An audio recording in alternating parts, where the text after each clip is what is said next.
ಚಂದನ ವಾಹಿನಿಯ ನಲ್ಮೆಯ ಪ್ರೇಕ್ಷಕರೆಲ್ಲರಿಗೂ ನಮಸ್ಕಾರ. ಇದು ನಿಮ್ಮ ನೆಚ್ಚಿನ ಅಚ್ಚುಮೆಚ್ಚಿನ ಓಸಖಿ ವಿಶೇಷ ನೇರಪ್ರಸಾರ ಕಾರ್ಯಕ್ರಮ. ಆರೋಗ್ಯ ಇದು ಸಕಲ ಸಂಪತ್ತಿಗೂ ಪ್ರಧಾನವಾದಂತಹ ಸಂಪತ್ತು. ಹೀಗಾಗಿ ಆರೋಗ್ಯ ಮಿಗಿಲಾದಂತಹ ಎಲ್ಲ ಐಶ್ವರ್ಯಗಳಿಗೂ ಪೂರಕವಾಗಿ ಪ್ರೇರಕವಾಗಿ ಮೊಟ್ಟ ಮೊದಲು ನಿಲ್ಲುತ್ತೆ. ಆರೋಗ್ಯ ಒಂದಿದ್ರೆ ಸಾಕು, ನಾವು ಆರೋಗ್ಯಯುತ ಸಮಾಜವನ್ನ ಕಟ್ಟಬಹುದು. ಹೀಗಾಗಿ ಇದರಲ್ಲಿ ಸ್ತ್ರೀಯ ಪಾತ್ರ ಏನು ಅನ್ನೋದನ್ನ ನಾವು ನೋಡ್ತೀವಿ. ಗಂಡು ಹೆಣ್ಣು ಸಂಸಾರದ ಎರಡು ನೊಗಗಳು ಇದ್ದ ಹಾಗೆ. ಹೀಗಾಗಿ ಸಂಸಾರದ ರಥವನ್ನ ಸಮರ್ಥವಾಗಿ ಸಾಗಿಸಬೇಕು, ಉತ್ತಮ ಸಂಸಾರವನ್ನ, ಉತ್ತಮ ಸಮಾಜವನ್ನ, ಉತ್ತಮ ಸಮುದಾಯವನ್ನ ಕಟ್ಟಬೇಕು ಅಂದ್ರೆ ಆರೋಗ್ಯ ಅತ್ಯಂತ ಮುಖ್ಯವಾದದ್ದು. ಇದರಲ್ಲೂ ಒಂದು ಹೆಣ್ಣಿನ ಆರೋಗ್ಯ, ಆಕೆಯ ಯೋಗಕ್ಷೇಮ ವರಪ್ರಧಾನವಾಗಿರುತ್ತೆ. ಭಗವಂತನು ಸ್ತ್ರೀ ಅಥವಾ ಶಕ್ತಿ ಅಥವಾ ಒಂದು ಹೆಣ್ಣಿನ ದೇಹದ ಸಂರಚನೆಯನ್ನ ಆ ವಿಧಾನವಾಗಿ ವಿಶೇಷ ರೀತಿಯಲ್ಲಿ ಮಾಡಿರ್ತಾನೆ. ಇದರಲ್ಲಿ ಸಂತಾನೋತ್ಪತ್ತಿಯ ಒಂದು ಭಾಗ್ಯವು ವರದಾನವಾಗಿ ಪರಿಣಮಿಸುತ್ತೆ.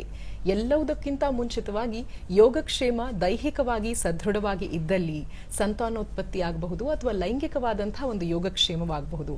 ಇದು ಸದೃಢವಾಗಿದ್ದಲ್ಲಿ, ದೇಹ ಅಥವಾ ನಮ್ಮ ಕಾಯ ಸುಸ್ಥಿತಿಯಲ್ಲಿದ್ದಲ್ಲಿ ಮಾನಸಿಕವಾದಂತಹ ಯೋಗಕ್ಷೇಮ ಜೊತೆಗೆ ಭಾವನಾತ್ಮಕವಾದಂತಹ ಯೋಗಕ್ಷೇಮವೂ ಕೂಡ ಆರಾಮಾಗಿರುತ್ತೆ. ಇದರಿಂದ ಹೆಣ್ಣು ತನ್ನ ದೈನಂದಿನ ಕೆಲಸ ಕಾರ್ಯಗಳನ್ನ, ತನಗಿರುವಂತಹ ಜವಾಬ್ದಾರಿಗಳನ್ನ ನಿಭಾಯಿಸಲು ಸಹಾಯ ಆಗುತ್ತೆ. ಈ ನಿಟ್ಟಿನಲ್ಲಿ ಈ ದಿನದ ಕಾರ್ಯಕ್ರಮ ಸಾಗ್ತಾ ಹೋಗುತ್ತೆ. ಹೆಣ್ಣು ಮಕ್ಕಳಲ್ಲಿ ಸಹಜವಾಗಿ ಆಗುವಂತಹ, ಸ್ತ್ರೀಯರಲ್ಲಿ ಕಂಡುಬರುವಂತಹ ಜನನಾಂಗದ ಸೋಂಕುಗಳು ಯಾವುದು, ಇದಕ್ಕೆ ಕಾರಣಗಳು ಏನು, ಇದನ್ನ ಹೇಗೆ ತಡೆಗಟ್ಟಬಹುದು, ಬಂದರೆ ಯಾವ ರೀತಿಯಾದಂತಹ ಚಿಕಿತ್ಸಾ ವಿಧಾನಗಳು ಇದೆ, ಯಾವೆಲ್ಲ ರೋಗ ಲಕ್ಷಣಗಳಿಂದ ನಾವು ಇದನ್ನ ಗುರುತಿಸಬಲ್ಲವು, ವೈದ್ಯಕೀಯ ನೆರವನ್ನ ಯಾವ ಒಂದು ಹಂತದಲ್ಲಿ ನಾವು ಪಡೆಯಬೇಕಾಗತ್ತೆ, ಹೇಗೆ ಇವುಗಳಿಂದ ದೂರ ಇದ್ದು ದೇಹದ ಸುಸ್ಥಿತಿಯನ್ನ ಕಾಪಾಡಿಕೊಳ್ಳಬಹುದು. ಯಾಕಂದ್ರೆ ದೈಹಿಕವಾಗಿ ನಾವು ಸಮರ್ಥರಿದ್ರೆ ಅಷ್ಟೇ ಸಾಲಲ್ಲ, ಭಾವನಾತ್ಮಕವಾದಂತಹ ಒಂದು ಯೋಗಕ್ಷೇಮ ಒಂದು ಸ್ತ್ರೀಗೆ ಅತ್ಯಂತ ಅವಶ್ಯಕವಾಗಿ ಬೇಕಾಗಿರುತ್ತೆ. ಈ ನಿಟ್ಟಿನಲ್ಲಿ ಯಾವೆಲ್ಲ ಸೋಂಕುಗಳು ಸ್ತ್ರೀಯರನ್ನ ಬಾಧಿಸುತ್ತೆ, ಇದರಿಂದ ಹೊರಬರೋದು ಹೇಗೆ ಅನ್ನೋದನ್ನ ತಿಳ್ಕೊಳ್ಳುವಂತಹ ಸಮಯ. ಈ ದಿನದ ಕಾರ್ಯಕ್ರಮಕ್ಕೆ ಸಂಪನ್ಮೂಲ ವ್ಯಕ್ತಿಯಾಗಿ ನಮ್ಮೊಂದಿಗೆ ವೈದ್ಯರು ಆಗಮಿಸಿದರೆ. ಪ್ರಖ್ಯಾತ ವೈದ್ಯರು, ಸ್ತ್ರೀರೋಗ ಹಾಗೂ ಪ್ರಸೂತಿ ತಜ್ಞರು ಹಾಗೂ ವೈದ್ಯಕೀಯ ನಿರ್ದೇಶಕರು, ಬೆಂಗಳೂರಿನ ಪ್ರತಿಷ್ಠಿತ ನಮ್ರತಾ ಹಾಸ್ಪಿಟಲ್ಸ್ನ ವೈದ್ಯಕೀಯ ನಿರ್ದೇಶಕರು ಡಾಕ್ಟರ್ ನಮ್ರತಾ ಎಸ್ ಅವರು. ಬನ್ನಿ, ಎಲ್ಲರ ಪರವಾಗಿ ಕಾರ್ಯಕ್ರಮಕ್ಕೆ ಆತ್ಮೀಯವಾಗಿ ಬರಮಾಡಿಕೊಳ್ಳೋಣ. ನಮಸ್ತೆ, ನೇರ ಪ್ರಸಾರಕ್ಕೆ ಸ್ವಾಗತ ಡಾಕ್ಟರ್. ನಮಸ್ತೆ ಡಾಕ್ಟರ್. ಈಗ ಜೀವ ವೈವಿಧ್ಯತೆಯ ತಾಣ ನಮ್ಮ ಒಂದು ಪ್ರಕೃತಿ. ಅದರಲ್ಲಿ ವಿಶೇಷವಾಗಿ ಒಂದು ಸ್ತ್ರೀ, ಒಂದು ಹೆಣ್ಣಿನ ದೇಹವನ್ನ ಭಗವಂತ ಸಂತಾನೋತ್ಪತ್ತಿಗೆ, ಉತ್ತಮ ಆರೋಗ್ಯಕ್ಕೆ, ಎಲ್ಲರ ಏಳಿಗೆಗೆ ಅಂತ ಒಂದು ವೃಕ್ಷದ ರೀತಿಯಲ್ಲಿ ಹೆಮ್ಮರವಾಗಿ ಬೆಳೆದು ಫಲವನ್ನ ನೀಡಲಿಕ್ಕೆ ಅಂತ ಸಂರಚನೆಯನ್ನು ವಿಶೇಷ ರೀತಿಯಲ್ಲಿ ಮಾಡಿರ್ತಾನೆ. ಅದರಲ್ಲಿ ರೀಪ್ರೊಡಕ್ಟಿವ್ ಹೆಲ್ತ್ ಅಥವಾ ಸಂತಾನೋತ್ಪತ್ತಿಯ ಒಂದು ಆರೋಗ್ಯ ಅತ್ಯಂತ ಮುಖ್ಯವಾಗಿ ಪ್ರಧಾನವಾದಂತಹ ಕೆಲಸವನ್ನ ನಿರ್ವಹಿಸುತ್ತೆ. ಚಿಕ್ಕ ವಯಸ್ಸಿನಿಂದಾನು ಒಂದು ಹೆಣ್ಣು ಮಕ್ಕಳು ದೇಹ ರಚನೆ ಯಾವ ರೀತಿ ಇರುತ್ತೆ, ಒಂದು ಬೇಸಿಕ್ ಸ್ಥೂಲವಾದಂತಹ ಒಂದು ಪರಿಚಯವನ್ನ ನಮಗೆ ಕೊಡಿ. ಹೆಣ್ಣು ಮಕ್ಕಳ ಒಂದು ರೀಪ್ರೊಡಕ್ಟಿವ್ ಹೆಲ್ತ್ಗಾಗಿ ಒಂದು ಬೇಸಿಕ್ ನಾವು ಏನನ್ನ ಅರ್ಥೈಸ್ಕೊಳ್ಬೇಕು ಜಾಗೃತಿಯ ನಿಟ್ಟಿನಲ್ಲಿ, ಅವೇರ್ನೆಸ್ಗಾಗಿ. ಸೊ ನಾವು ಏನು ಮಾತಾಡ್ತಾ ಇದ್ದೀವಿ ಇವತ್ತು, reproductive tract. So reproductive infections ಅಂದರೆ ನಮಗೆ ಜನನಾಂಗಗಳ ಸೋಂಕಿನ ಬಗ್ಗೆ ಮಾತಾಡುವಾಗ ನಮ್ಗೆ ಏನೇನು ಜನನಾಂಗಗಳಿದೆ, ನಮ್ಮೊಳಗೆ ಏನೇನು ಇದೆ, ಯಾವ ಥರ ಅದನ್ನು ನಾವು ಕಷ್ಟಪಟ್ಟು ಸಂಪಾದಿಸಬೇಕು, ಅಥವಾ ನಮ್ಮ ಹೈಜೀನ್ ಏನು ಹೇಳ್ತೀವಿ, ಹೈಜೀನ್ ಮೇಂಟೈನ್ ಮಾಡಬೇಕು.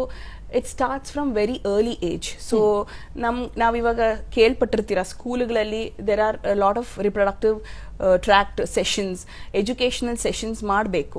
ಸೊ ದಟ್ ನಮ್ಮ ಹೆಣ್ಣು ಹುಡುಗಿರಿಗೆ ಅಲ್ಲಿಂದಾನೇ ಅವ್ರಿಗೆ ಗೊತ್ತಿರಬೇಕು ಅವ್ರ ಹೈಜೀನ್ ಹೇಗೆ ಇಟ್ಕೋಬೇಕು, ಮುಂದೆ ಏನೇನು ಅದರಿಂದ ಆಪತ್ತು ಬರ್ಬೋದು ಹೈಜೀನ್ ಇಟ್ಕೊಂಡಿಲ್ಲ ಅಂದರೆ. ಸೊ ಬೇಸಿಕ್ ರಿಪ್ರೊಡಕ್ಟಿವ್ ಟ್ರ್ಯಾಕ್ಟ್ ನಮ್ಮ ಇದಕ್ಕೆ ಬಂದು ಯೋನಿ, ವೆಜೈನಾ ಅಂತ ಹೇಳ್ತೀವಿ. ಅದರಿಂದ ಒಂದು ಸ್ಟೆಪ್ ವೈಸ್ ಒಳಗಿಂದ ನೀವು ಹೇಳ್ದಂಗೆ ಮರ ಥರನೇ ಅದು ಹರಡುತ್ತೆ ಒಳಗೆ. ಸೊ ಒಂದು ಗರ್ಭಕೋಶ ಅಂದರೆ ಯೂಟ್ರಸ್, ಅದಕ್ಕೆ ಒಂದು ಬಾಯಿ ಥರ ಇದೆ. ಆದರೆ ಇವಾಗ ಹೇಗೆ ನಮ್ಗೊಂದು ರೂಮ್ಗೆ ಒಂದು ಡೋರ್ ಇದೆಯೋ ಅದೇ ಥರ ಗರ್ಭಕೋಶಕ್ಕೆ ಒಂದು ಬಾಯಿ ಇದೆ. ಅದರ ಹೆಸರು ಸರ್ವಿಕ್ಸ್ ಅಂತ ಹೇಳ್ತೀವಿ. ಅದು ತಿರ್ಗಾ ಕನೆಕ್ಟ್ ಆಗೋದು ಟ್ಯೂಬ್ಸ್ ಅಂತ ಎರಡು ಕಡೆನೂ ಒಂದೊಂದು ಟ್ಯೂಬ್ ಇರುತ್ತೆ.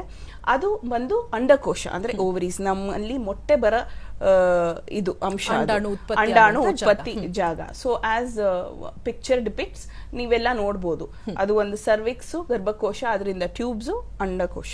ಸೊ ಇದು ಇಷ್ಟು ಬಂದು ನಮ್ಗೆ ರಿಪ್ರೊಡಕ್ಟಿವ್ ಟ್ರ್ಯಾಕ್ಟ್ ಅಂತ ಹೇಳ್ತೀವಿ. ಸೊ ಯಾವುದೇ ಒಂದು ಇದರಲ್ಲಿ ಇನ್ಫೆಕ್ಟ್ ಆಗಿತ್ತು ಅಂದ್ರೆ, ಇವಾಗ ಯೋನಿ ಇನ್ಫೆಕ್ಟ್ ಆಯ್ತು ಅಂದ್ರೆ ಅದು ಟ್ರೀಟ್ ಆಗಿಲ್ಲ, ಆ ಸಮಯಕ್ಕೆ ಅದು ಟ್ರೀಟ್ಮೆಂಟ್ ತಗೊಂಡಿಲ್ಲ, ಕರೆಕ್ಟಾಗಿ ತೋರಿಸಿಲ್ಲ ಅಂದ್ರೆ ಅದು ತಿರ್ಗಾ ಮೇಲೆ ಅಸೆಂಡಿಂಗ್ ಇನ್ಫೆಕ್ಷನ್ ಅಂತ ಹೇಳ್ತೀವಿ. ಅದು ಮೇಲೆ ಹರಡ ಚಾನ್ಸಸ್ ಇರುತ್ತೆ. ಸೊ ಆಸ್ ವಿ ಟಾಕ್, ಯೋನಿಯಿಂದ ಸರ್ವಿಕ್ಸ್ ಇಂದ ಗರ್ಭಕೋಶದಿಂದ ಟ್ಯೂಬ್ ಇಂದ ಅಂಡಕೋಶ, ಇದು ಎಲ್ಲಾನು ಇನ್ವಾಲ್ವ್ ಆಗೋ ಚಾನ್ಸಸ್ ಇರುತ್ತೆ. ಸೊ ಈ ರೀತಿ ದೇಹದ ಒಂದು ಸಂರಚನೆಯನ್ನ ಮೂಲಭೂತವಾಗಿ ನಾವೆಲ್ಲರೂ ಅರ್ಥೈಸಿಕೊಳ್ಳಬೇಕು. ನಮ್ಮ ದೇಹ ಹೇಗಿದೆ, ನಮ್ಮ ರಿಪ್ರೊಡಕ್ಟಿವ್ ಹೆಲ್ತ್ಗಾಗಿ ಏನೆಲ್ಲ ಒಂದು ಭಾಗಗಳು, ಅವಯವಗಳು ಕೆಲಸ ಮಾಡುತ್ತೆ ಅನ್ನೋದನ್ನ ನಾವು ತಿಳ್ಕೊಂಡ್ವಿ. ಯೋನಿಯ ಮುಖೇನನೇ ಹಲವಾರು ಇನ್ಫೆಕ್ಷನ್ಸ್ಗಳು ಪ್ರಧಾನವಾಗಿ ಸ್ತ್ರೀಯಲ್ಲಿ ಸೋಂಕಾಗಿ ಪರಿಣಮಿಸುತ್ತೆ. ಸೊ ಇಂಟರ್ನಲಿ ಆಗೋದಕ್ಕಿಂತ, ಅಂತರ್ಮುಖವಾಗಿ ಆಗುವಂತಹ ಸೋಂಕುಗಳಿಗಿಂತ ಹೊರಗಡೆಯಿಂದ ಒಳಗೆ ಹೋಗುವಂತಹ ಸೋಂಕುಗಳು ಹೆಚ್ಚು. ಹೌದು, ಅದಕ್ಕಂತ ದೇವರು ಒಂದು ಸೃಷ್ಟಿ ಕೊಟ್ಟಿದ್ದಾನೆ. ಅಂದ್ರೆ ಈ ಓಪನಿಂಗ್ ಇರೋದ್ರಿಂದಾನು ಅದನ್ನ ಹೇಗೆ ಪ್ರಿವೆಂಟ್ ಮಾಡಬೇಕು ಅಂತ ನ್ಯಾಚುರಲಿ ಡಿಫೆನ್ಸ್ ಮೆಕ್ಯಾನಿಸಮ್ಸ್ ಇದೆ ನಮ್ಮ ಹತ್ರ. It is not that we have to take some responsibility on it. Naturally ದೇವ್ರು ಕೊಟ್ಟಿದ್ದನ್ನ ನಾವು ಕರೆಕ್ಟ್ ಆಗಿ ಇಟ್ಕೊಂಡ್ರೆ ಸಾಕು. ಆ ತರ ಫಾರ್ ಎಕ್ಸಾಂಪಲ್, ಆಚೆಯಿಂದ ನೀವು ಹೋದ್ರೆ 2 ಲೇಬಿಯಲ್ ಫೋಲ್ಡ್ಸ್ ಅಂತ ಏನ್ ಹೇಳ್ತೀವಿ, ಅದು ಮುಚ್ಚತ್ತೆ. ಇವಾಗ ಹೇಗೆ ನಾವು ಒಂದು ಪರ್ದೆ ಹಾಕ್ತಿವಿ, ಆ ತರ ಒಂದು ಪರ್ದೆ ಹಾಕಿರುತ್ತೆ. ಸೊ ಅದೇ ಒಂದು it is a preventive measure. ಆಮೇಲೆ ಒಳಗೆ ಹೋಗ್ತಿದ್ದಂಗೆ ವೆಜೈನಲ್ ವಾಲ್ಸ್, ಯೋನಿಯ ಜಗ, ಅದು ಏನು ಹೇಳ್ತೀವಿ ಅದಕ್ಕೂ ವಾಲ್ಸ್ ಇರುತ್ತೆ, ಅದು ಅಪ್ರಾಕ್ಸಿಮೇಟ್ ಆಗುತ್ತೆ. ಸೊ ಅದು ಕೂಡ ಅಷ್ಟು ಈಸಿಯಾಗಿ ಯಾವ ಇನ್ಫೆಕ್ಷನ್ ಹೋಗಕ್ ಬಿಡಲ್ಲ. Next coming to the uterus mouth ಅಥವಾ ಗರ್ಭಕೋಶದ ಬಾಯಿ, ಸರ್ವಿಕ್ಸ್ ಅಂತ ಏನ್ ಹೇಳ್ತೀವಿ, ಅದರಲ್ಲಿ ಕೂಡ ಸರ್ಟನ್ ಮ್ಯೂಕೋಸಲ್ ಫೋಲ್ಡ್ಸ್ ಇರುತ್ತೆ. ನಾವು ಡೆವಲಪ್ ಆಗವಾಗೆ ಅದು ಫೋಲ್ಡ್ಸ್ ಅಂತ ಹೇಳ್ತೀವಿ. ಸೊ ಆತರ ಏನೇ ಒಂದು ಇನ್ಫೆಕ್ಷನ್ ಇದ್ರೂ ಬ್ರಷ್ ಮಾಡ್ಬಿಡುತ್ತೆ. ಇವಾಗ ಹೇಗೆ ಒಂದು ಧೂಳ್ನ ನೀವು ಬ್ರೂಮ್ ಸ್ಟಿಕ್ ಅಲ್ಲಿ ಬ್ರಷ್ ಮಾಡಬಹುದು, ಅದೇ ತರ ಒಂದು ಇನ್ಫೆಕ್ಷನ್ ಒಳಗೆ ಹೋದಾಗ if it is not important or if it's harmful, ಆ ಮ್ಯೂಕೋಸಲ್ ಫೋಲ್ಡ್ಸ್ ಅದನ್ನ ಬ್ರಷ್ ಮಾಡುತ್ತೆ. ಆಮೇಲೆ ತಿರ್ಗಾ ಗರ್ಭಕೋಶದಲ್ಲಿ ನಿಮ್ಗೆ ಗೊತ್ತೇ ಗೊತ್ತು, ಎವ್ರಿ ಮಂತ್ ಮುಟ್ಟು ಆಗುತ್ತೆ. ಏನ್ ಮುಟ್ಟು ಆಗುತ್ತೆ, ಆ ಎಂಡೋಮೆಟ್ರಿಯಲ್ ಲೈನಿಂಗ್ ಆಚೆ ಅಥವಾ ಪೊರೆನೆ ಆಚೆ ಬರೋದು. ಸೊ ಏನೇ ಇನ್ಫೆಕ್ಷನ್ ಇದ್ರೂ ಆ ಪೊರೆಲೆ ಆಚೆ ಬಂದ್ಬಿಡುತ್ತೆ. ಅದೊಂದು ಪ್ರಿವೆಂಟಿವ್ ಮೆಷರ್. ಆಮೇಲೆ ಟ್ಯೂಬ್ಸ್ ಅಲ್ಲೂ ಮ್ಯೂಕೋಸಲ್ ಫೋಲ್ಡ್ಸ್ ಇರುತ್ತೆ, ಸೀಲಿಯಾ ಅಂತ ಹೇಳ್ತೀವಿ. ಹೇಗೆ ನಾವು ಒಂದು ಬ್ರಷ್ ನ ನೋಡ್ತೀವಿ, ಅದೇ ತರ ಅದನ್ನು ಅಷ್ಟೇ, ಅದು ಮೂವ್ಮೆಂಟ್ ಆಗ್ತಾನೆ ಇರುತ್ತೆ ಕಂಟಿನ್ಯೂಸ್ ಆಗಿ. ಸೊ ಅದು ಹೆಲ್ದಿ ಇದ್ರೆ ಇನ್ಫೆಕ್ಷನ್ ನ ತಡೆಗಟ್ಟುತ್ತೆ. ಆಮೇಲೆ ಅಂಡಕೋಶದಲ್ಲಿ ಹಾರ್ಮೋನ್ಸ್ ಉತ್ಪನ್ನ ಆಗುತ್ತೆ, ಈಸ್ಟ್ರೋಜನ್ ಅಂತ ಹೇಳ್ತೀವಿ. ಈಸ್ಟ್ರೋಜನ್ ತುಂಬಾ ಇಂಪಾರ್ಟೆಂಟ್ ನಮ್ಮ ದೇಹಕ್ಕೆ. So it as such creates an environment where the pathogenic bacteria, ಅಂದ್ರೆ ನಮ್ಮ ಕ್ರಿಮಿನಗಳು ಬೆಳೆದ ಇರಬಾರ್ದು ಅನ್ನೋದಕ್ಕೆ ಅದು ಪ್ರಿವೆಂಟ್ ಮಾಡುತ್ತೆ. ಓಕೆ. ಸೊ ದೇಹ ತಂತಾನೆ ಒಂದು ಸುವ್ಯವಸ್ಥೆಗೆ ತಂದುಕೊಳ್ಳುವಂತಹ ನಿಟ್ಟಿನಲ್ಲಿ ಕೆಲಸ ಮಾಡುತ್ತೆ. ರೋಗ ಕ್ಷಮತ್ವ ಶಕ್ತಿಯೂ ಕೂಡ ಇರುತ್ತೆ. ಆದ್ರೆ ಇದನ್ನ ಮೀರಿದಾಗ ಅದು ಸೋಂಕಾಗಿ ಪರಿಣಮಿಸುತ್ತೆ. ಸೋಂಕುಗಳು ಒಂದೊಂದು ಜಾಗದಲ್ಲಿ ಒಂದೊಂದು ಹೆಸರನ್ನ ಪಡ್ಕೊಳ್ಳುತ್ತೆ. ಈಗ ಯಾವೆಲ್ಲ ಲಕ್ಷಣಗಳು ಸಹಜವಾಗಿ ಕಂಡು ಬರುತ್ತೆ ಲೇಡೀಸ್ ಅಲ್ಲಿ ಈ ರೀತಿಯಾದಂತಹ ಜನನಾಂಗದ ಸೋಂಕುಗಳಿದ್ರೆ ಲಕ್ಷಣಗಳು ಹೇಗಿರುತ್ತೆ? ಸೊ ಒಂದು ಇಂಪಾರ್ಟೆಂಟ್ ಥಿಂಗ್ ಅಂದ್ರೆ ದೇ ಮೈಟ್ ಬಿ ಎಸಿಂಪ್ಟಮ್ಯಾಟಿಕ್, ಏನು ಸೋಂಕಿನ ಲಕ್ಷಣಗಳೇ ಇರಲ್ಲ ಕೆಲವೊಬ್ರಿಗೆ, ಅದು ಅರ್ಲಿ ಸ್ಟೇಜಸ್. ಸೊ ಅದು ಬಿಟ್ಟಾಗ ಅದು ನೆಕ್ಸ್ಟ್ ಲೆವೆಲ್ಗೆ ಹೋಗುತ್ತೆ. So that is why it's very important ನಾವು ಒಂದು ರೊಟೀನ್ ಸ್ಕ್ರೀನಿಂಗ್, ಯಾವಾಗ ಎಕ್ಸಾಂಪಲ್ ಪ್ರೆಗ್ನೆನ್ಸಿಲಿ ಅಥವಾ ಇಮ್ಯುನಿಟಿ ಕಮ್ಮಿ ಇದ್ದಾಗ, ಆಮೇಲೆ ಬಂದು ಇವಾಗ ಮೆನಪಾಸ್ ಏನ್ ಹೇಳ್ತೀವಿ, ಈಸ್ಟ್ರೋಜನ್ ಲೆವೆಲ್ ಎಲ್ಲ ಕಮ್ಮಿ ಆಗುತ್ತೆ, ಅವಾಗ ನಮ್ಗೆ ಇನ್ಫೆಕ್ಷನ್ ಬರೋದು ಚಾನ್ಸಸ್ ಜಾಸ್ತಿ ಆಗುತ್ತೆ. ಅವಾಗ ನಾವು ಒಂದು ಡಾಕ್ಟರ್ ಹತ್ರ ಹೋಗಿ ಜಸ್ಟ್ ಸ್ಕ್ರೀನಿಂಗ್ ಮಾಡ್ಕೊಳ್ಳೋದು ಅದಕ್ಕೆ important. It might not show up immediately. ಅದು ಒಂದು ಭಾಗ. ಇನ್ನೊಂದು ಭಾಗ ಸೂಚನೆಗಳು, ಏನೇನು ಸೂಚನೆಗಳಿರ್ಬೋದು, ಮೋಸ್ಟ್ ಕಾಮನ್ಲಿ ಯೋನಿಯ ಡಿಸ್ಚಾರ್ಜ್. ಸೊ ಅದರಲ್ಲೇ ವೆರೈಟಿ ಇರುತ್ತೆ. It might B the quantity, ಎಷ್ಟು ಇವಾಗ ನೀವು ಒಂದು ದಿನಕ್ಕೆ ಹಲವಾರು ಟೈಮ್ ಪ್ಯಾಂಟಿ ಬದಲಾವಣೆ ಮಾಡಬೇಕಾ ಅಥವಾ ಪ್ಯಾಡ್ ಇಟ್ಕೋಬೇಕಾ, ಆ ಥರ ಒಂದು ಸಂಬಂಧಿಸಿದಾಗ definitely it is not normal. ಆಮೇಲೆ ಸ್ಮೆಲ್, ಇಸ್ ಇಟ್ ಸ್ಮೆಲ್ಲಿಂಗ್, ಆ ಥರ ಏನಾದರೂ ಡಿಸ್ಚಾರ್ಜ್ ಸ್ಮೆಲ್ ಇದ್ರೆ definitely it is not a normal thing. ಆಮೇಲೆ ಬಂದು ಪೆಲ್ವಿಕ್ ಪೇನ್, ಶ್ರೋಣಿಯ ನೋವು, ಅಂದ್ರೆ ಒಳಗೆ ನಮಗೆ ಅದು ಹರಡಿದಾಗ ನೋವು ಸ್ಟಾರ್ಟ್ ಆಗುತ್ತೆ. So very having lot of discomfort, ಏನೋ ಒಂದು ನೋವ್ತಾ ಇದೆ, ಯಾವಾಗ ಒಂಥರ ನೋವ್ತಾ ಇರುತ್ತೆ ಅಂತ ಹೇಳ್ತಾರೆ ಪೇಷಂಟ್ಸ್. ಆ ಥರ ಇದ್ದಾಗ ಅದು ಒಂದು ಸೂಚನೆ. ಆಮೇಲೆ ಬಂದು ಡಿಸ್ಪ್ಯಾರೂನಿಯಾ, ಅಂದ್ರೆ ನೀವು ಸಂಬಂಧ ಇಟ್ಕೊಳ್ಳೋವಾಗ ನೋವದು, ಡಿಸ್ಪ್ಯಾರೂನಿಯಾ ಅಂತ, ಸೆಕ್ಷುಯಲ್ ಡಿಸ್ಕಂಫರ್ಟ್ ಅಂತ ಹೇಳ್ತೀವಿ. ಸೊ ಆ ಥರ ಇದ್ದಾಗ ಡೆಫಿನೆಟ್ಲಿ ನಿಮ್ಮ ಡಾಕ್ಟರ್ ಹತ್ರ ತೋರಿಸ್ಬೇಕಾಗುತ್ತೆ. ಆಮೇಲೆ ಇನ್ನೊಂದು ಏನಂದ್ರೆ ಜನನಾಂಗಗಳ ಸುತ್ತ ಅಥವಾ ಅದ್ರ ಮೇಲೆ ಹುಣ್ಣುಗಳು ಬರೋದು. ಸೊ ಅದು ಈಸಿ ಟು ಲೊಕೇಟ್. ಸೊ ಏನೇ ಒಂದು ರ್ಯಾಶ್ ಅಥವಾ ಹುಣ್ಣು ಬಂದ್ರೆ ನಿಮ್ಗೆ ಗೊತ್ತಾಗೋಗುತ್ತೆ ಆ ಸೂಚನೆ. ಸೊ ಇಮಿಡಿಯೇಟ್ ಆಗಿ ಹೋಗಿ ಡಾಕ್ಟರ್ನ ನೋಡ್ಬೋದು. ಸೊ ಯಾವುದೇ ಒಂದು ಚಿಕ್ಕ ಗುಳ್ಳೆ ಇದ್ರು ಅಥವಾ ಕೀವು ತುಂಬಿದ್ರು ಅಥವಾ ಬಣ್ಣದಲ್ಲಿ ಬದಲಾವಣೆ ಇದ್ರು ಬಿಳಿ ಸೆರಗಿನಲ್ಲಿ, ಸೊ ಇವೆಲ್ಲವೂ ಕೂಡ ಸ್ಮೆಲ್ ಪ್ರತಿಯೊಂದು ನಮ್ಗೆ ತಿಳಿಸುತ್ತೆ ಏನೋ ಒಂದು ಸೋಂಕು ಆಗಿರಬಹುದು ಅಂತ. ಕೆಲವೊಮ್ಮೆ ಸೆಕ್ಷುಲಿ ಟ್ರಾನ್ಸ್ಮಿಟೆಡ್ ಇನ್ಫೆಕ್ಷನ್ ಅಥವಾ ಜನನಾಂಗದ ಒಂದು ಸೋಂಕುಗಳು ಅಂತ ಹೇಳ್ತಾರೆ, ಕೆಲವೊಮ್ಮೆ ಅದನ್ನ ಡಿಸೀಸಸ್ ಅಂತ ಹೇಳ್ತಾರೆ. ಎರಡು ಎರಡಕ್ಕೂ ಏನು ವ್ಯತ್ಯಾಸ ಇದೆ? ವೆನೇರಿಯಲ್ ಡಿಸೀಸ್, STD ಹಾಗೂ STI, ಸೋಂಕಿಗೂ ಮತ್ತೆ ಕಾಯಿಲೆಗೂ ಏನು ವ್ಯತ್ಯಾಸ? ಸೊ ಈ sexually transmitted diseases R transmitted sexually, but sexually transmitted infections may not be transmitted sexually. For example ಏನ್ ಹೇಳ್ತಾ ಇದೀವಿ, HIV ಬಗ್ಗೆ ಮಾತಾಡಿದಾಗ ಅಥವಾ ಸಿಫಿಲಿಸ್ ಬಗ್ಗೆ ಮಾತಾಡಿದಾಗ, VDRL ವೆನೀರಿಯಲ್ ಡಿಸೀಸಸ್, ಗೊನೋರಿಯಾ ಅಂತ ಹೇಳ್ತೀವಿ, ಇದೆಲ್ಲ ಸೆಕ್ಷುಲಿ ಟ್ರಾನ್ಸ್ಮಿಷನ್ ಆಗ ನೆಸೆಸಿಟಿ ಇರಲ್ಲ. ಸೊ ಹೇಗೆ ಟ್ರಾನ್ಸ್ಮಿಷನ್ ಆಗ್ಬೋದು? ಕೇವಲ ರಕ್ತ ಮೂಲಕ ಟ್ರಾನ್ಸ್ಮಿಷನ್ ಆಗ್ಬೋದು, ಅಥವಾ ಸೂಜಿಗಳ ಬಳಕ, for example tattoo situations where in multiple needles are use, ಅಥವಾ ಸೂಜಿಯಲ್ಲಿ ನಮಗೆ ಒಂದು ಇಂಜುರಿ ಉಂಟಾದಾಗ, ನೀಡಲ್ ಸ್ಟಿಕ್ ಇಂಜುರಿ, ಅಥವಾ ಎಷ್ಟೊಂದು ಜನ ರಕ್ತ ದಾನ ಮಾಡ್ತಾರೆ, ಬ್ಲಡ್ ಡೊನೇಷನ್, ಸೊ ಅದರಿಂದ ನಮಗೆ ಅದು HIV ಅಥವಾ ಸಿಫಿಲಿಸ್ ಬರ್ಬೋದು. ಹೆಪಟೈಟಿಸ್ ಬಿ ಕೂಡ ಈವನ್ 0.005 ml ಆಫ್ ಬ್ಲಡ್ ಕೂಡ ಹೆಪಟೈಟಿಸ್ ಬಿ ನ ಟ್ರಾನ್ಸ್ಮಿಟ್ ಮಾಡುತ್ತೆ. So these are sexually transmitted infections, not necessarily transmitted only with sexual contact. So ಬೇರೆ ಮೂಲಕನೂ ನಮಗೆ ಅದನ್ನ ನಾವು ಕಂಡು ಬರುತ್ತೆ. ಸೊ ಆಮೇಲೆ ಬಂದು for example any body fluids, not necessary blood, any sweat ಅಥವಾ ಎನಿ ಯೂರಿನೇಷನ್, ಸೊ ಇದೆಲ್ಲ ಕೂಡ ಇಟ್ ಈಸ್ ಹೈಲಿ ಇನ್ಫೆಕ್ಟಿವ್. ಆಮೇಲೆ organ donations, for example kidney, liver, so ಅದಕ್ಕೆ ನಾವು ಅಷ್ಟು ಇಂಪಾರ್ಟೆಂಟ್ ಆಗಿ ಎಲ್ಲ ಈ particular things, for example blood donation ಆಗಲಿ, ಆರ್ಗನ್ ಡೊನೇಷನ್ ಆಗಲಿ, we screen each and every the receiving partner as well as the donors for all these diseases. Okay, ಅಂದ್ರೆ ನಾವು ಮುಖ್ಯವಾಗಿ ತಿಳ್ಕೊಳ್ಬೇಕಾಗಿರೋದು ಲೈಂಗಿಕ ಸಂಪರ್ಕ ಇಲ್ಲದೆಯೇ ಈ ರೀತಿಯಾದಂತಹ ಜನನಾಂಗದ ಸೋಂಕುಗಳು ಬರುತ್ತೆ, ಇದನ್ನ ಇನ್ಫೆಕ್ಷನ್ ಅಂತಾರೆ. ಲೈಂಗಿಕ ಸಂಪರ್ಕದಿಂದ ಬಂದಂತದ್ದು ನಿಶ್ಚಿತವಾಗಿ ಕಾಯಿಲೆ, ಅದನ್ನ ಸೆಕ್ಷುಲಿ ಟ್ರಾನ್ಸ್ಮಿಟೆಡ್ ಡಿಸೀಸಸ್ ಅಂತಾರೆ. ಸೊ ಇದು ಎರಡು ವಿಧಾನವಾಗಿ ತಿಳಿಸಿದ್ರಿ.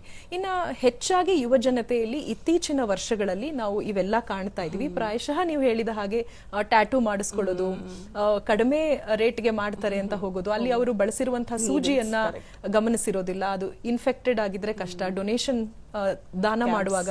ಸೊ ಈ ರೀತಿ ಎಲ್ಲ ಸಮಸ್ಯೆಗಳಾಗೋದ್ರಿಂದ ಇತ್ತೀಚಿನ ಯುವಜನತೆಯಲ್ಲಿ ಹೆಚ್ಚಾದಂಥ ಈ ಸೋಂಕುಗಳು ನಾವು ನೋಡ್ತಾ ಇದ್ದೀವಿ. ಇದನ್ನ ಹೊರತುಪಡಿಸಿದ್ರೆ ಕೆಲವಾರು ಬಾರಿ ಏನಾದರೂ ಈ ರೀತಿ ಯಾವುದಾದ್ರೂ ಆಪರೇಷನ್ಸ್ ಆದಾಗ, ಸರ್ಜರಿ ಆದಾಗ, ಆಗ ಕೂಡ ದೇಹ ಕಾಂಪ್ರಮೈಸ್ಡ್ ಆದಾಗ ಅಥವಾ ರೋಗ ಕ್ಷಮತ್ವ ಶಕ್ತಿ ಕಡಿಮೆ ಇದ್ದಾಗ ಈ ರೀತಿಯ ಹಾಸ್ಪಿಟಲ್ ಇಂದ ಬರುವಂಥ ಸೋಂಕುಗಳು ಇರುತ್ತೆ. ಯಾಕಂದ್ರೆ ಕೆಥೀಟರ್ಸ್ ಹಾಕಿರ್ತಾರೆ, ಟ್ಯೂಬ್ಸ್ ಹಾಕಿರ್ತಾರೆ. Usually that is a different set, hospital acquired infections ಅಂತ ಬರುತ್ತೆ. ಬಟ್ ಅದು ಸೆಕ್ಷುಲಿ ಟ್ರಾನ್ಸ್ಮಿಟೆಡ್ ಡಿಸೀಸಸ್ ಅಲ್ಲಿ ಅಷ್ಟು ಬರಲ್ಲ. ಯಾಕಂದ್ರೆ ಏನೇ ಒಂದು ಸರ್ಜರಿ ಅಥವಾ ಏನೇ ಒಂದು ವೀಕ್ನೆಸ್ ಇತ್ತು ಅಂದ್ರೆ ಆ ಪೇಷಂಟ್ ನ ನಾವು ಇಮಿಡಿಯೇಟ್ ಆಗಿ ಸ್ಕ್ರೀನ್ ಮಾಡ್ತೀವಿ. So what do we do the routine screening, serology screening ಅಂತೀವಿ. HIV, HBsAg, VDRL, HCV, hepatitis C, ಇದಕ್ಕೆಲ್ಲ ಸ್ಕ್ರೀನ್ ಮಾಡಿನೇ ನಾವು ಮುಂದೆ ಏನೇ ಒಂದು ಶಸ್ತ್ರಚಿಕಿತ್ಸೆ ಏನಿದ್ರು ಅದನ್ನ ನಾವು ಮಾಡ್ತೀವಿ. ಸೊ ಅದನ್ನ ಹೊರತುಪಡಿಸಿ ಕೂಡ ಬಂದ್ರೆ ಅದು ಹಾಸ್ಪಿಟಲ್ ಇಂದ ಬರುವಾಗ ಅಥವಾ ನಂತರದ ಒಂದು ಹೈಜೀನ್ ಹೆಚ್ಚು ಕಮ್ಮಿ ಆದಲ್ಲಿ ಆಗುವಂತ ಕೆಲವಾರು ಇನ್ಫೆಕ್ಷನ್ಸ್ ಅಂತ ಹೇಳ್ಬೋದು. ಇನ್ನು ನೀವು ತಿಳಿಸಿದ ಹಾಗೆ ಋತುಮತಿ ಆದಾಗಿನಿಂದ, ಮಿನಾರ್ಕೆ ಟೈಮ್ ಇಂದ ಋತು ಬಂಧದವರೆಗೆ, ಮೆನೋಪಾಸಲ್ ಸ್ಟೇಜ್ ಒಳಗೆ ಎವ್ರಿ 5 to 10 years, 5 ರಿಂದ 10 ವರ್ಷ ಒಮ್ಮೆ ನಾವು ಸ್ಕ್ರೀನಿಂಗ್ಗೆ ಒಳಪಡೋದು ಉತ್ತಮ. ಮಗು ಹುಟ್ಟುವಂತಹ ಒಂದು ಪ್ರಸವದ ಸಮಯದಲ್ಲಿ, ಪ್ರಸವ ನಂತರ ಹೋದಾಗ, ಅಥವಾ ಏನಾದ್ರೂ ಫ್ಯಾಮಿಲಿ ಪ್ಲಾನಿಂಗ್ ಆಪರೇಷನ್ಸ್ ಮಾಡ್ಕೊಳ್ಳುವಾಗ, ಈ ಎಲ್ಲ ಸಮಯದಲ್ಲಿ ಸ್ಕ್ರೀನಿಂಗ್ಸ್ ಮ್ಯಾಂಡೇಟರಿ ಆಗಿ ಮಾಡಿಸ್ಕೊಂಡ್ರೆ ಈ ಸೋಂಕುಗಳಿಂದ ಆದಷ್ಟು ನಾವು ರಿಲೀಫ್ ಪಡಿಬಹುದು. ಹೌದು, ಖಂಡಿತ. ಏನಕ್ಕಂದ್ರೆ ಫಸ್ಟ್ ಆಫ್ ಆಲ್ ಇವಾಗ ನಾವು ಏನ್ ಹೇಳ್ತೀವಿ, pregnancy as such is a low immune state. So ನಮ್ ಇಮ್ಯುನಿಟಿ ಆಸ್ ಸಚ್ ಕಮ್ಮಿ ಇರುತ್ತೆ. ಸೊ ಮಹಿಳೆ ಬುಕ್ ಆದಾಗ, ANC ಗೆ ಬುಕ್, ಆಂಟಿನೇಟಲ್ ಚೆಕಪ್ಗೆ ಬುಕ್ ಆದಾಗಲೇ ನಾವು ಸೀರಾಲಜಿ ಟೆಸ್ಟಿಂಗ್ ಮಾಡುವುದು ಮ್ಯಾಂಡೇಟ್ರಿ. ಅದು ಬಂದು ಇವಾಗಂತೂ consent forms are must. So consent ತಗೊಂಡು ನಾವು ಮುಂದೆ ಬರ್ತೀವಿ. ಯಾಕಂದ್ರೆ ಈ ಟೈಮಲ್ಲಿ ಅವ್ರ ಇಮ್ಯುನಿಟಿ ಕಮ್ಮಿ ಇರೋದ್ರಿಂದ ದಟ್ ನ್ಯಾಚುರಲ್ ಡಿಫೆನ್ಸ್ ಮೆಕ್ಯಾನಿಸಮ್ ಕುಂಠಿತ ಆಗುತ್ತೆ. ಆಮೇಲೆ ಬಂದು ಪೋಸ್ಟ್ ಪಾರ್ಟಮ್, ಗರ್ಭಿಣಿ ಆದ್ಮೇಲೆ, ಡೆಲಿವರಿ ಆದ್ಮೇಲೂ ಅವ್ರದ್ದು ಒಂದು ಇಮ್ಯುನಿಟಿ ಪವರ್ ಕಮ್ಮಿ ಇರುತ್ತೆ. ಬ್ರೆಸ್ಟ್ ಫೀಡ್ ಮಾಡ್ತಾ ಇರ್ತಾರೆ, ಅವ್ರಿಗೆ ಕರೆಕ್ಟ್ ಆಗಿ ನಿದ್ದೆ ಬರ್ತಾ ಇರಲ್ಲ. ಸೊ ಇವಾಗ ಫಾರ್ ಎಕ್ಸಾಂಪಲ್ ಆ ಥರ ಏನೋ pain, they might just overcome it, ಏನು ಇರಲ್ಲ ಬಿಡು ಅಷ್ಟೇ ಅಂತ ಅನ್ಕೊಂಡು they might just over par it. But immediately they should get it into the notice of your doctor. So ಯಾಕಂದ್ರೆ ಅದು ಇನಿಷಿಯಲ್ ಸ್ಟೇಜಸ್ ಅಲ್ಲಿ ಕಾಣಿಸ್ದೇ ಇರ್ಬೋದು ಅಥವಾ ನೆಗ್ಲೆಕ್ಟ್ ಆಗ್ಬಹುದು because of the conditions. So ಆ ಟೈಮಲ್ಲಿ ಕೂಡ you know the sexually transmitted diseases might show up.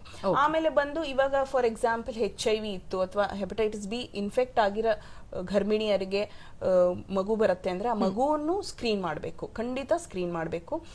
As soon as if the patient is when the antenatally booked and ನಮಗೆ ಗೊತ್ತಾಯ್ತು ಇವ್ರಿಗೆ HIV ಹೆಪಟೈಟಿಸ್ ಬಿ ಅಥವಾ VDRL ಇತ್ತು ಅಂದ್ರೆ ಇಮಿಡಿಯೇಟ್ಲಿ ಪಾರ್ಟ್ನರ್ನ ಕೂಡ ನಾವು ಸ್ಕ್ರೀನ್ ಮಾಡ್ತೀವಿ.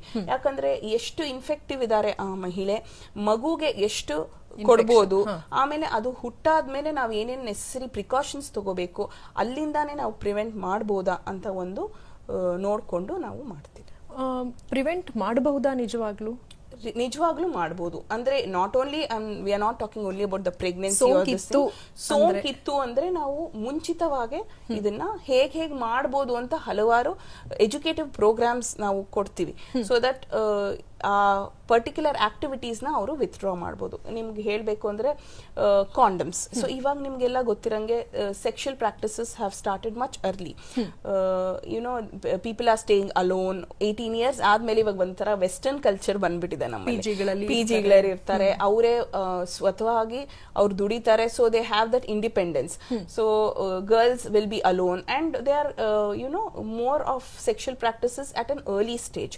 ಸೊ ಆವಾಗಿಂದಾನೆ ನಾವು ಇದನ್ನ ಪ್ರಿವೆಂಟ್ ಮಾಡಬೇಕು using safe sex practices and avoiding multiple sexual partners. Safe sex practices ಅಂದ್ರೆ you have to use condoms. So ಎಷ್ಟೊಂದು ಜನಕ್ಕೆ ಗೊತ್ತೇ ಇರಲ್ಲ, ಅದು ನಾವು ಹೇಳೋ ತನಕ ಗೊತ್ತಿರಲ್ಲ. ಆಮೇಲೆ that might lead to lot of infections. So safe condoms use ಮಾಡೋದು, that is very simple and it is not something to be very difficult to follow. ಆಮೇಲೆ ಬಂದು having single partner ಅಥವಾ ನಿಮ್ಗೆ ಆ ಥರ ಏನೋ ಇತ್ತು ಅಂದ್ರೆ ಸ್ಕ್ರೀನ್ ಮಾಡ್ಕೊಳ್ಳಿ. ಅವ್ರಿಗವರೇ ಸ್ಕ್ರೀನ್ ಮಾಡ್ಕೋಬಹುದು ಅಥವಾ ಪಾರ್ಟ್ನರ್ ನ ಸ್ಕ್ರೀನ್ ಮಾಡ್ಕೋಬಹುದು. These are all few important things. Okay, so safe practices ಬಗ್ಗೆ ನೀವು ತಿಳಿಸ್ಕೊಡ್ತಾ ಇದ್ರಿ. ಕಾರ್ಯಕ್ರಮದ ಮೊದಲನೇ ಕಾಲರ್ ಲೈನ್ ನಲ್ಲಿ ಇದ್ದಾರೆ. ನಮಸ್ತೆ, ಓ ಸಖಿಗೆ ಸ್ವಾಗತ. ಸುಮಾ ಅವರೇ ಕೇಳಿಸ್ತಾ ಇದೆಯಾ? ಕೆಂಗೇರಿಯಿಂದ ಸುಮಾ ಅವರು ಮಾಡಿದ್ದಾರೆ. ನಮಸ್ತೆ, ನಿಮ್ಮ ಪ್ರಶ್ನೆಯನ್ನ ಸ್ವಲ್ಪ ಜೋರಾಗಿ ಕೇಳಿ. ಮೇಡಮ್ ನಮಸ್ಕಾರ. ಕೇಳಿಸ್ತಾ ಮೇಡಮ್, ಹೇಳಿ, ಪ್ರಶ್ನೆ ಕೇಳಿ. ಮೇಡಮ್ ಏನಿದೆ ನನಗೆ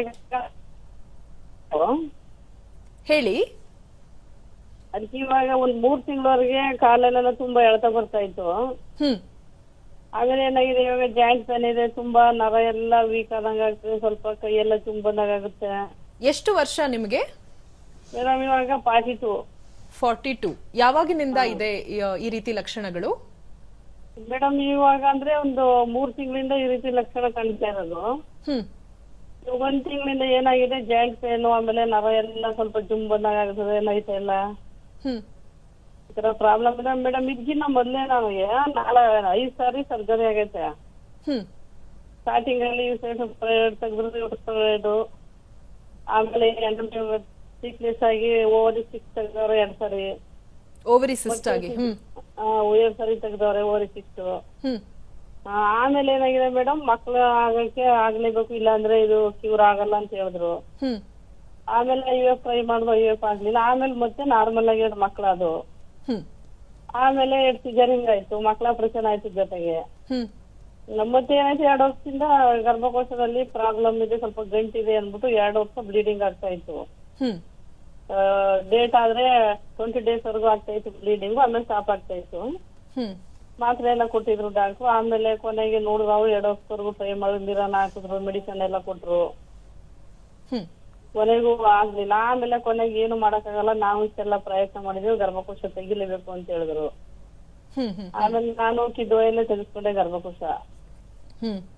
ತೆಗೆಸ್ಕೊಂಡು ಇವಾಗ 4 ತಿಂಗಳು ತುಂಬ 5ನೇ ತಿಂಗಳು ನಡೀತೈತೆ. ಒಂದ್ 3 ತಿಂಗಳವರೆಗೆ ಕಾಲು ತುಂಬಾ ಯಾತ ಬರ್ತಾ ಇತ್ತು. ಕ್ಯಾಲ್ಸಿಯಂ ಮಾತ್ರೆನೂ ಕೂಡ ಕೊಟ್ಟವ್ರೆ, ಡೈಲಿ ಒಂದೊಂದು ತಗೋತಾ ಇದ್ದೀನಿ. ಕಾಲು ಎಳ್ತ ಕಡಿಮೆ ಆದ್ಮೇಲೆ ಇವಾಗ ಏನಾಗಿದೆ, 1 ತಿಂಗಳಿಂದ ಜಾಯಿಂಟ್ ಪೇನ್ ಇದೆ, ನರ ಎಲ್ಲ ಸ್ವಲ್ಪ ಜುಂಬನಾಗ ಆಗ್ತದೆ, ಉರ್ಕಿ ಏನು ಮಾಡಕ್ಕಾಗಲ್ಲ. ಕೈಯಲ್ಲಿ ಒಂದು ಜಗ್ ಎತ್ಕೊಂಡ್ರು ಕೂಡ ಜುಂಬನಾಗ ಆಗ್ತದೆ, ಕೈ ಲೈಟ್ ಎಲ್ಲ ಮಲ್ಕೊಂಡ್ರೆ ಬೆಂಡ್ ಆದಂಗ ಆಗುತ್ತದೆ, ನರ ಎಲ್ಲ ಸೈಡ್ ಎಲ್ಲ ಈ ರೀತಿ ಪ್ರಾಬ್ಲಮ್ ಆಗಿದೆ. ಏನ್ ಮಾಡ್ಬೇಕು ಮೇಡಮ್ ಇದಕ್ಕೆ? ಓಕೆ, ನಿಮ್ಗೆ BP ಅಥವಾ ಸಕ್ಕರೆ ಕಾಯಿಲೆ ಬೇರೆ ಯಾವ್ದಾದ್ರು ಸಮಸ್ಯೆಗಳು ಇದೆಯಾ? ಇಲ್ಲ ಮೇಡಮ್, ಏನು ಇರ್ಲಿಲ್ಲ, ಎಲ್ಲ ಚೆಕ್ ಮಾಡಿನೇ ಗರ್ಭಕೋಶ ತೆಗ್ದಿತ್ತು.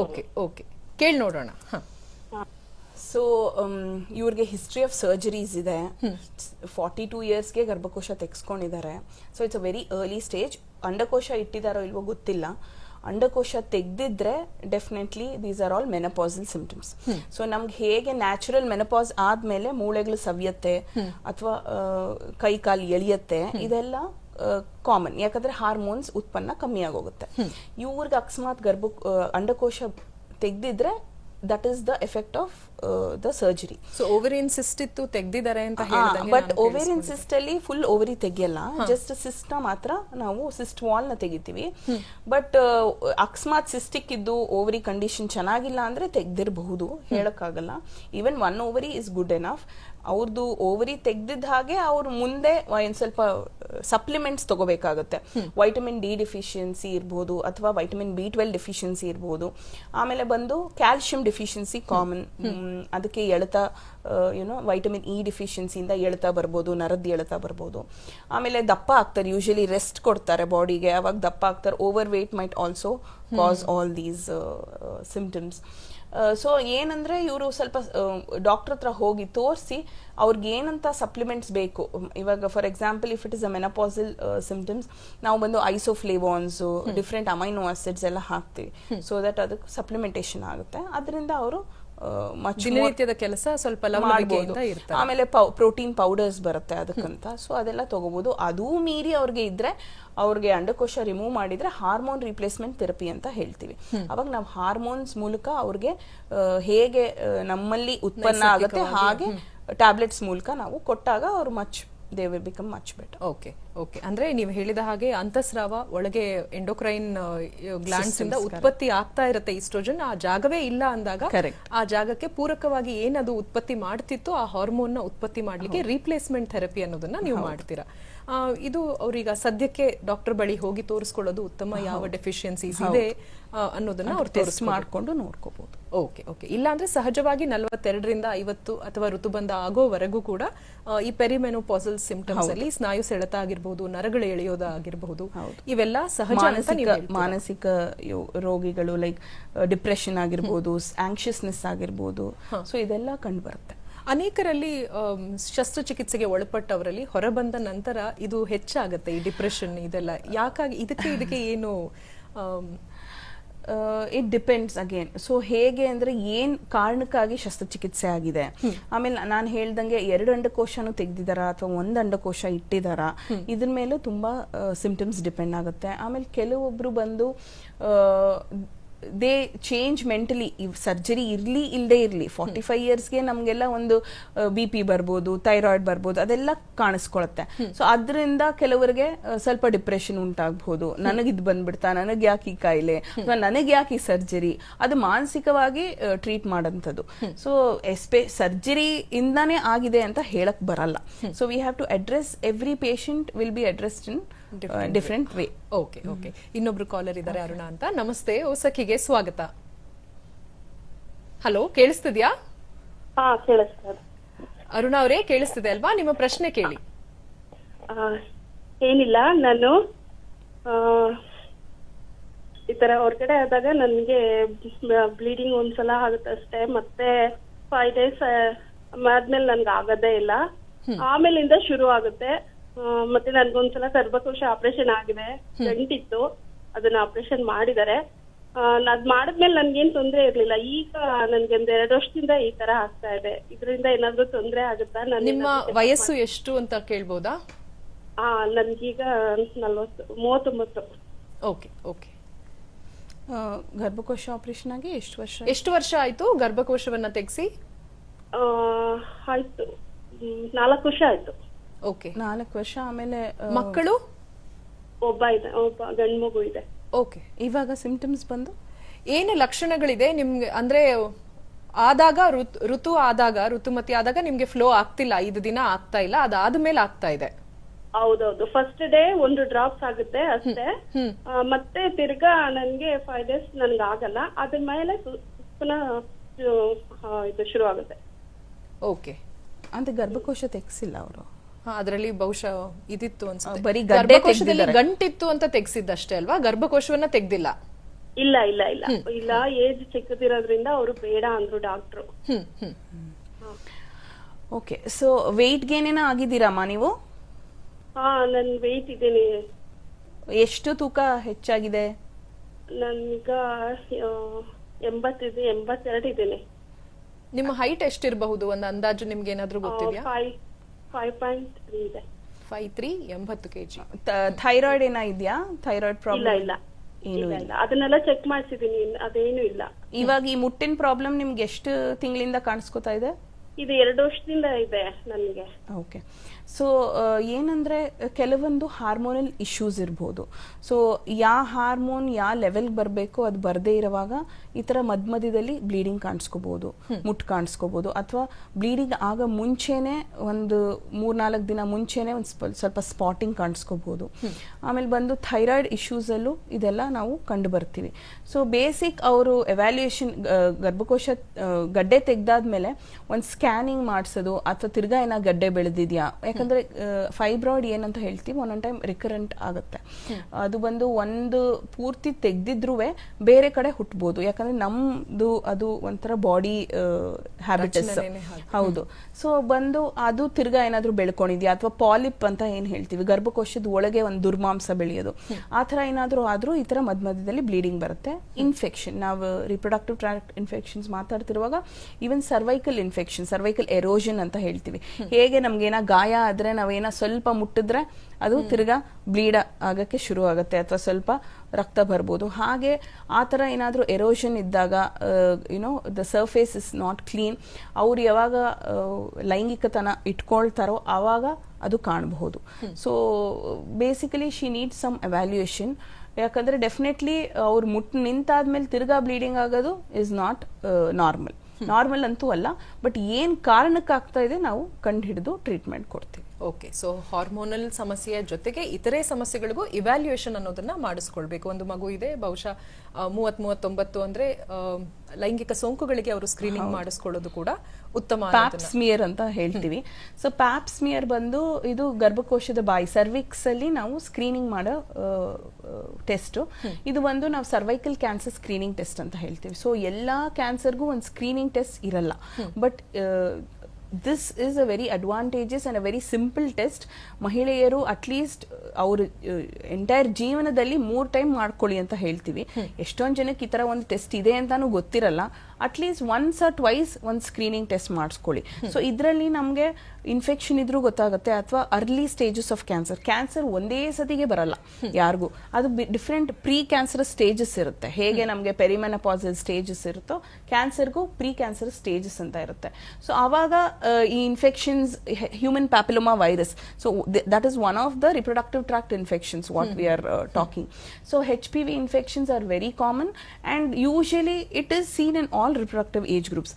ಅದರಲ್ಲಿ ಸ್ಪೆಸಿಫಿಕ್ ಆಗಿ 4 ಟೈಪ್ಸ್ ಇರುತ್ತೆ. ಸೊ 6, 11 ಈ ಥರ 4 ಟೈಪ್ ಇರುತ್ತೆ. ಆ specific types of HPV will lead to cervical cancer. So ನಾವು ಅದನ್ನ ಮುಂಚೆನೆ ಪ್ಯಾಪ್ಸ್ಮಿಯರ್ ಅಲ್ಲಿ ಟೆಸ್ಟ್ ಮಾಡಿ, ಅಥವಾ ಅದು ಇನ್ಫೆಕ್ಷನ್ ಇದೆ ಅಂತ ಗೊತ್ತಾಗಿ ಅದಕ್ಕೆ ಟೆಸ್ಟ್ ಟ್ರೀಟ್ಮೆಂಟ್ ತಗೊಂಡ್ರೆ ಡೆಫಿನೆಟ್ಲಿ ಅದು ಪ್ರಿವೆಂಟಬಲ್. ಸೊ ಇದು ಅಷ್ಟೇ. ಆಮೇಲೆ ನಾವು ಲೋಕಲ್ ಆಗಿ ಕ್ಯಾನ್ಸರ್ ಇತ್ತು ಅಂದ್ರೆ ಅದಕ್ಕೆ ಅದರ ಸಂಬಂಧವಾಗಿ ಒಂದು ಟ್ರೀಟ್ಮೆಂಟ್ ನಾವು ಬಳಸಬಹುದು. ಸೊ ಅದರಿಂದಾನು ಇವ್ರಿಗೆ ಮಧ್ಯದಲ್ಲಿ ಈ ತರ ಬ್ಲೀಡಿಂಗ್ ಬರ್ಬೋದು. ಸೊ ಅದು ಜನರಲಿ ಒಂದು ಎಕ್ಸಾಮಿನೇಷನ್ ಒಂದು ನೀಡೆಡ್, ಲೋಕಲ್ ಎಕ್ಸಾಮಿನೇಷನ್ ಏನ್ ಹೇಳ್ತೀವಿ, ಇಂಟರ್ನಲ್ ಎಕ್ಸಾಮಿನೇಷನ್, ಆಮೇಲೆ ಕೆಲವು ಹಾರ್ಮೋನ್ ಟೆಸ್ಟ್ ಮಾಡಿಸಿದ್ರೆ ಒಂದು ನಾವು ಇದಕ್ಕೆ ಬರ್ಬೋದು ಡಯಾಗ್ನೋಸಿಸ್. ಓಕೆ ಓಕೆ ಇದನ್ನ ಹೊರತುಪಡಿಸಿ ಯೂರಿನರಿ ಇನ್ಫೆಕ್ಷನ್ಸ್ ಜನನಾಂಗದ ಒಂದು ಸೋಂಕಿಗೆ ತುಂಬಾ ಹತ್ತಿರವಾಗಿ ಮಿಮಿಕ್ ಆಗುತ್ತೆ. ಎಷ್ಟೋ ಬಾರಿ ಗೊತ್ತಾಗಲ್ಲ, ಯಾಕಂದ್ರೆ ಅದರಲ್ಲಿ ಯೋನಿ ಇರುತ್ತೆ, ಇದರಲ್ಲಿ ಕೂಡ.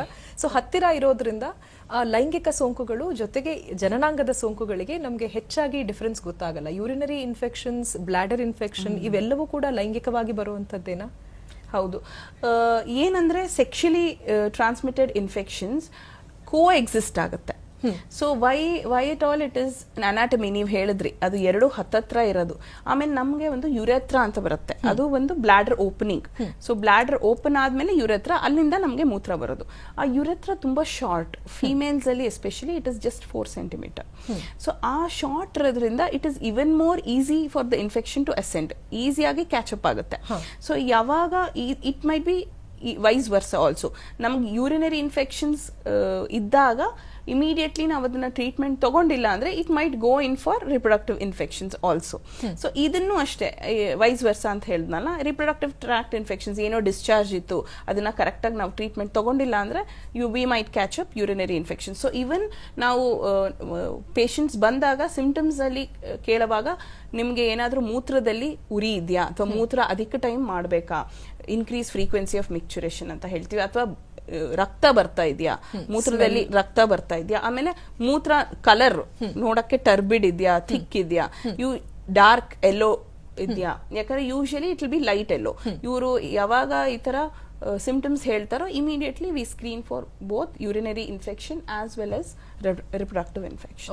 ಓಕೆ ಸೊ ಅವೇರ್ನೆಸ್ ಎಲ್ಲವುದಕ್ಕಿಂತ ಮುಖ್ಯ. ಯಾಕಂದ್ರೆ ಎಷ್ಟೋ ಜನಕ್ಕೆ ಸ್ತ್ರೀ ಜನನಾಂಗದ ವ್ಯವಸ್ಥೆ ಸಂರಚನೆ ಹೇಗಿರುತ್ತೆ ಅನ್ನೋದು ಗೊತ್ತಿರೋದಿಲ್ಲ. ಯೋನಿಯ ಮೇಲ್ಭಾಗದಲ್ಲಿ ಯೂರಿನರಿ ಒಂದು ಯುರಿಥ್ರಲ್ ಆರಿಫೈಸ್ ಅಂತ ಇರುತ್ತೆ. ಸೊ ಎರಡೂ ಬೇರೆ ಬೇರೆ ಓಪನಿಂಗ್, ಬಟ್ ಅಶೌಚ ಇದ್ದಾಗ ಅಥವಾ ಹೈಜೀನ್ ಇಲ್ಲದೆ ಇದ್ದಾಗ ಅಥವಾ ಸೋಂಕು ಹೆಚ್ಚಾದಾಗ ಹರಡುವಂತ ಎಲ್ಲ ಸಾಧ್ಯತೆಗಳು ಇರುತ್ತೆ ಅಂತ. ಲಕ್ಷಣಗಳು ಏನು ಅನ್ನೋದು ನೀವು ಹೇಳಿದ್ರಿ. ಇನ್ನ ಇದಕ್ಕೆ ಕಾರಣಗಳೇನು ಅಂತ ತಿಳ್ಕೋಬೇಕು. ಅದಕ್ಕೂ ಮುಂಚೆ ಪದ್ಮ ಅವರು ಕರೆ ಮಾಡಿದರೆ, ಕರೆ ಸ್ವೀಕರಿಸೋಣ. ನಮಸ್ತೆ, ಓಸಕಿಗೆ ಸ್ವಾಗತ. ನಮಸ್ತೆ ಮ್ಯಾಮ್. ನಮಸ್ತೆ. ಡಾಕ್ಟರ್ ಇದು ಡಾಕ್ಟರ್ ಮಾತಾಡ್ತಿರೋದು. ನಮಸ್ತೆ. ನಮಸ್ತೆ. ಏನಿಲ್ಲ, ನಾನು ಕೋಣನಕುಂಟೆಯಿಂದ ಪದ್ಮ ಅಂತ ಮಾತಾಡ್ತಾ ಇದ್ದೀನಿ. ಹೇಳಿ ಪದ್ಮ. ನಮಸ್ತೆ. ಏನಿಲ್ಲ ಮ್ಯಾಮ್, ಇವಾಗ ನಾವು ಬೆಳಗ್ಗೆಯಿಂದ ರೆಸ್ಟ್ ರೂಮ್ ಹೋಗಿ ಬರ್ತಿರ್ತೀವಿ, ಅದನ್ನ ನಾವು ಕ್ಲೀನು ಎಲ್ಲ ಮಾಡ್ಕೊಂತೀವಿ. ಏನೇ ಆದ್ರೂ ಅದೇನಾಗುತ್ತೆ, ಸೈಟ್ಸ್ ಎಲ್ಲ ಒಂಥರ ಇಚ್ಚಿಂಗ್ ಆಗಿ ತೊಂದರೆ ಆಗತ್ತೆ. ಎಷ್ಟು ವಯಸ್ಸು ನಿಮ್ಗೆ? ನನಗೆ 55 ಇಯರ್ಸ್ ಮ್ಯಾಮ್. 55 ಇಯರ್ಸ್. ಸೊ ಮುಟ್ ನಿಂತಿದೆ? ನಿಂತಿದೆ, ಹೌದು. ಓಕೆ. ಬರ್ನಿಂಗ್ ಸೆನ್ಸೇಷನ್ ಏನಾ ಇದೆಯಪ್ಪ? ನನಗೆ 55 ವರ್ಷ ಡಾಕ್ಟರ್. ಅಲ್ಲ, ಉರಿ ಏನಾದ್ರೂ ಆಗತ್ತಾ? ಉರಿ ಅಷ್ಟೇ ಆಗತ್ತೆ ಅಂದ್ರೆ ಅದೊಂಥರ ಕೆರೆದ್ರೆ ನವೇ ತರ ಆಗತ್ತೆ. ಬರ್ನಿಂಗ್ ಅಷ್ಟೇನಿಲ್ಲ, ಕೆರೆದು ನೋವಾಗತ್ತೆ. ಡಿಸ್ಚಾರ್ಜ್ ಏನಾ ಇದೆಯಾ?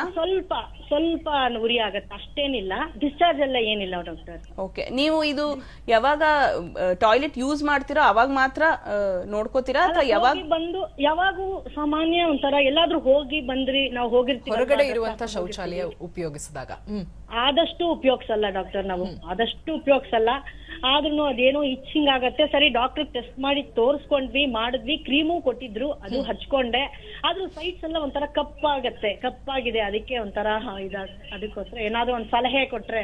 ನೀವು ಶುಗರ್ ಅಥವಾ ಬಿಪಿ ಏನಾ ಇದೆಯಾ? ಇಲ್ಲ ಡಾಕ್ಟರ್, ಏನ್ ಶುಗರು ಬಿಪಿ ಏನೂ ಇಲ್ಲ. ಏನು ಬೇರೆ ಕೋಮಾರ್ಬಿಡಿಟೀಸ್ ಇಲ್ಲ. ಓಕೆ. ಸೊ ಒಂದು ಕಾರಣ ಇರಬಹುದು ಅವ್ರದ್ದು hormonal imbalance again. So 55 years ಅಂತ ಹೇಳ್ತಾರೆ. ನಾನು ಹೇಳ್ದಂಗೆ ಈಸ್ಟ್ರೋಜನ್ ಬಂದು it helps us to prevent these infections. ನಮ್ಮಲ್ಲೇ ಒಂದು ಫಿಸಿಯಾಲಜಿಕಲಿ ಬ್ಯಾಕ್ಟೀರಿಯಾ ಡೋಡ್ರಿನ್ಸ್ ಬ್ಯಾಸಿಲೆ ಅಂತ ಇರುತ್ತೆ.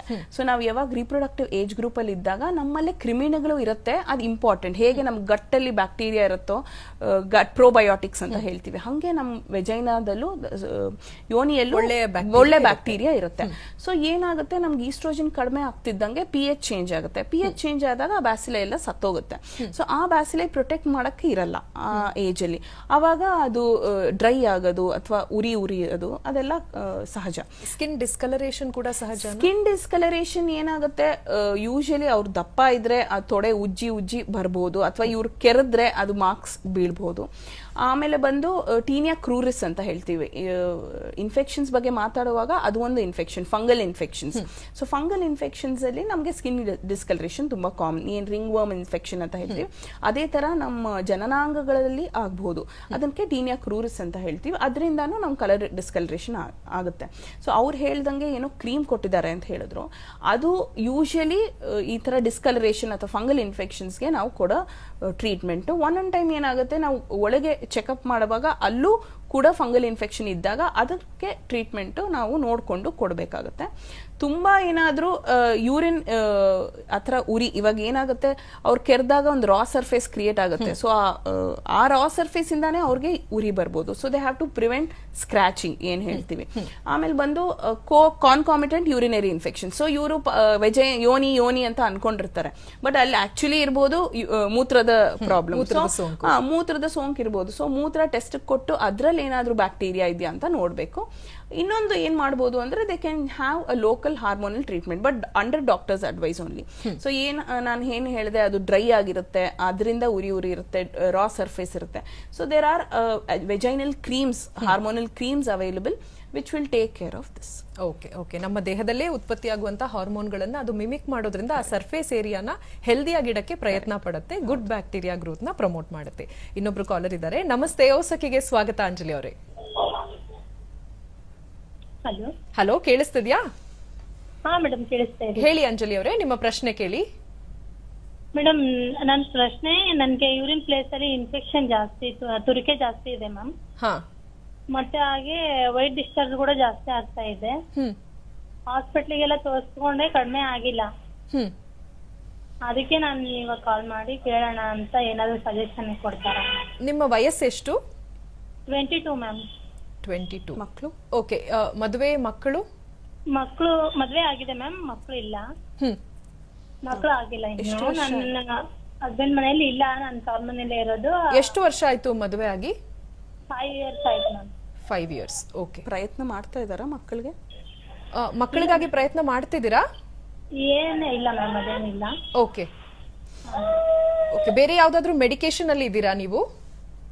ಏನು ಮೆಡಿಕೇಶನ್ ಇಲ್ಲ ಮ್ಯಾಮ್, ಬಟ್ ಮೊನ್ನೆ ಜಾಸ್ತಿ ವೈಟ್ ಡಿಸ್ಚಾರ್ಜ್ ಜಾಸ್ತಿ ಆಗಿರೋದಕ್ಕೆ ಕೆಳಗಡೆ ಹೊಟ್ಟೆ ಪೇನ್ ಜಾಸ್ತಿ ಆಗಿತ್ತು ಮ್ಯಾಮ್. ಕಿಬ್ಬೊಟ್ಟೆ ನೋವ್ತಾ ಇತ್ತು. ಮತ್ತೆ ಬ್ಯಾಕ್ ಪೇನ್ ಜಾಸ್ತಿ ಆಗಿತ್ತು, ಅದಕ್ಕಂತ ಹಾಸ್ಪಿಟ್ಲಿಗೆ ತೋರಿಸ್ಕೊಂಡಿದ್ದೆ, ಬಟ್ ಕಡಿಮೆ ಆಗಿಲ್ಲ. ಇವಾಗ 1 week ಬ್ಯಾಕ್ ತೋರಿಸ್ಕೊಂಡಿದ್ದೆ. ನಿಮ್ಗೆ ಸೈಕಲ್ಸ್ ರೆಗ್ಯುಲರ್ ಇದೆಯಾ? ಹಾ ಮ್ಯಾಮ್, ರೆಗ್ಯುಲರ್ ಇದೆ. ಸ್ಕ್ಯಾನಿಂಗ್ ಏನೋ ಮಾಡಿಸಿದಿರಪ್ಪ? ಇಲ್ಲ ಮ್ಯಾಮ್, ಮಾಡ್ಸಿಲ್ಲ, ಸ್ಕ್ಯಾನಿಂಗ್ ಏನು ಮಾಡ್ಸಿಲ್ಲ. ಸೊ ಯೂಶಲಿ ಕ್ರಾನಿಕ್ ಇನ್ಫೆಕ್ಷನ್ಸ್ ಅಂತ ಏನು ಹೇಳ್ತೀವಿ, ಕ್ರಾನಿಕ್ PID ಅಂತ ಹೇಳ್ತೀವಿ, ಪೆಲ್ವಿಕ್ ಇನ್ಫ್ಲಮೇಟರಿ ಡಿಸೀಸಸ್. ಸೊ ನಾವು ಯಾವಾಗ ಈ ಸೋಂಕುಗಳನ್ನ ಕರೆಕ್ಟಾಗಿ ನಾವು ಟ್ರೀಟ್ಮೆಂಟ್ ತಗೊಳ್ಳದೆ ನೆಗ್ಲೆಕ್ಟ್ ಮಾಡ್ತೀವಿ, ಅಥವಾ ಅದನ್ನ ಹಂಗೆ ರಿಕರೆನ್ಸ್ ಯಾವಾಗ ನಾವು ಕರೆಕ್ಟಾಗಿ ಫಾಲೋ ಅಪ್ ಹೋಗಲ್ಲ, ಅದು ನಾನು ಹೇಳ್ದಂಗೆ ಹರಡಿ ಒಳಗೆ ಸ್ಪ್ರೆಡ್ ಆದಾಗ it's called as pelvic inflammatory disease. So it needs much higher level of care. ಅಂದರೆ ನಾವು ಕೊಡೋ ಟೈಮ್, ಅಂದರೆ duration of the treatment will be longer.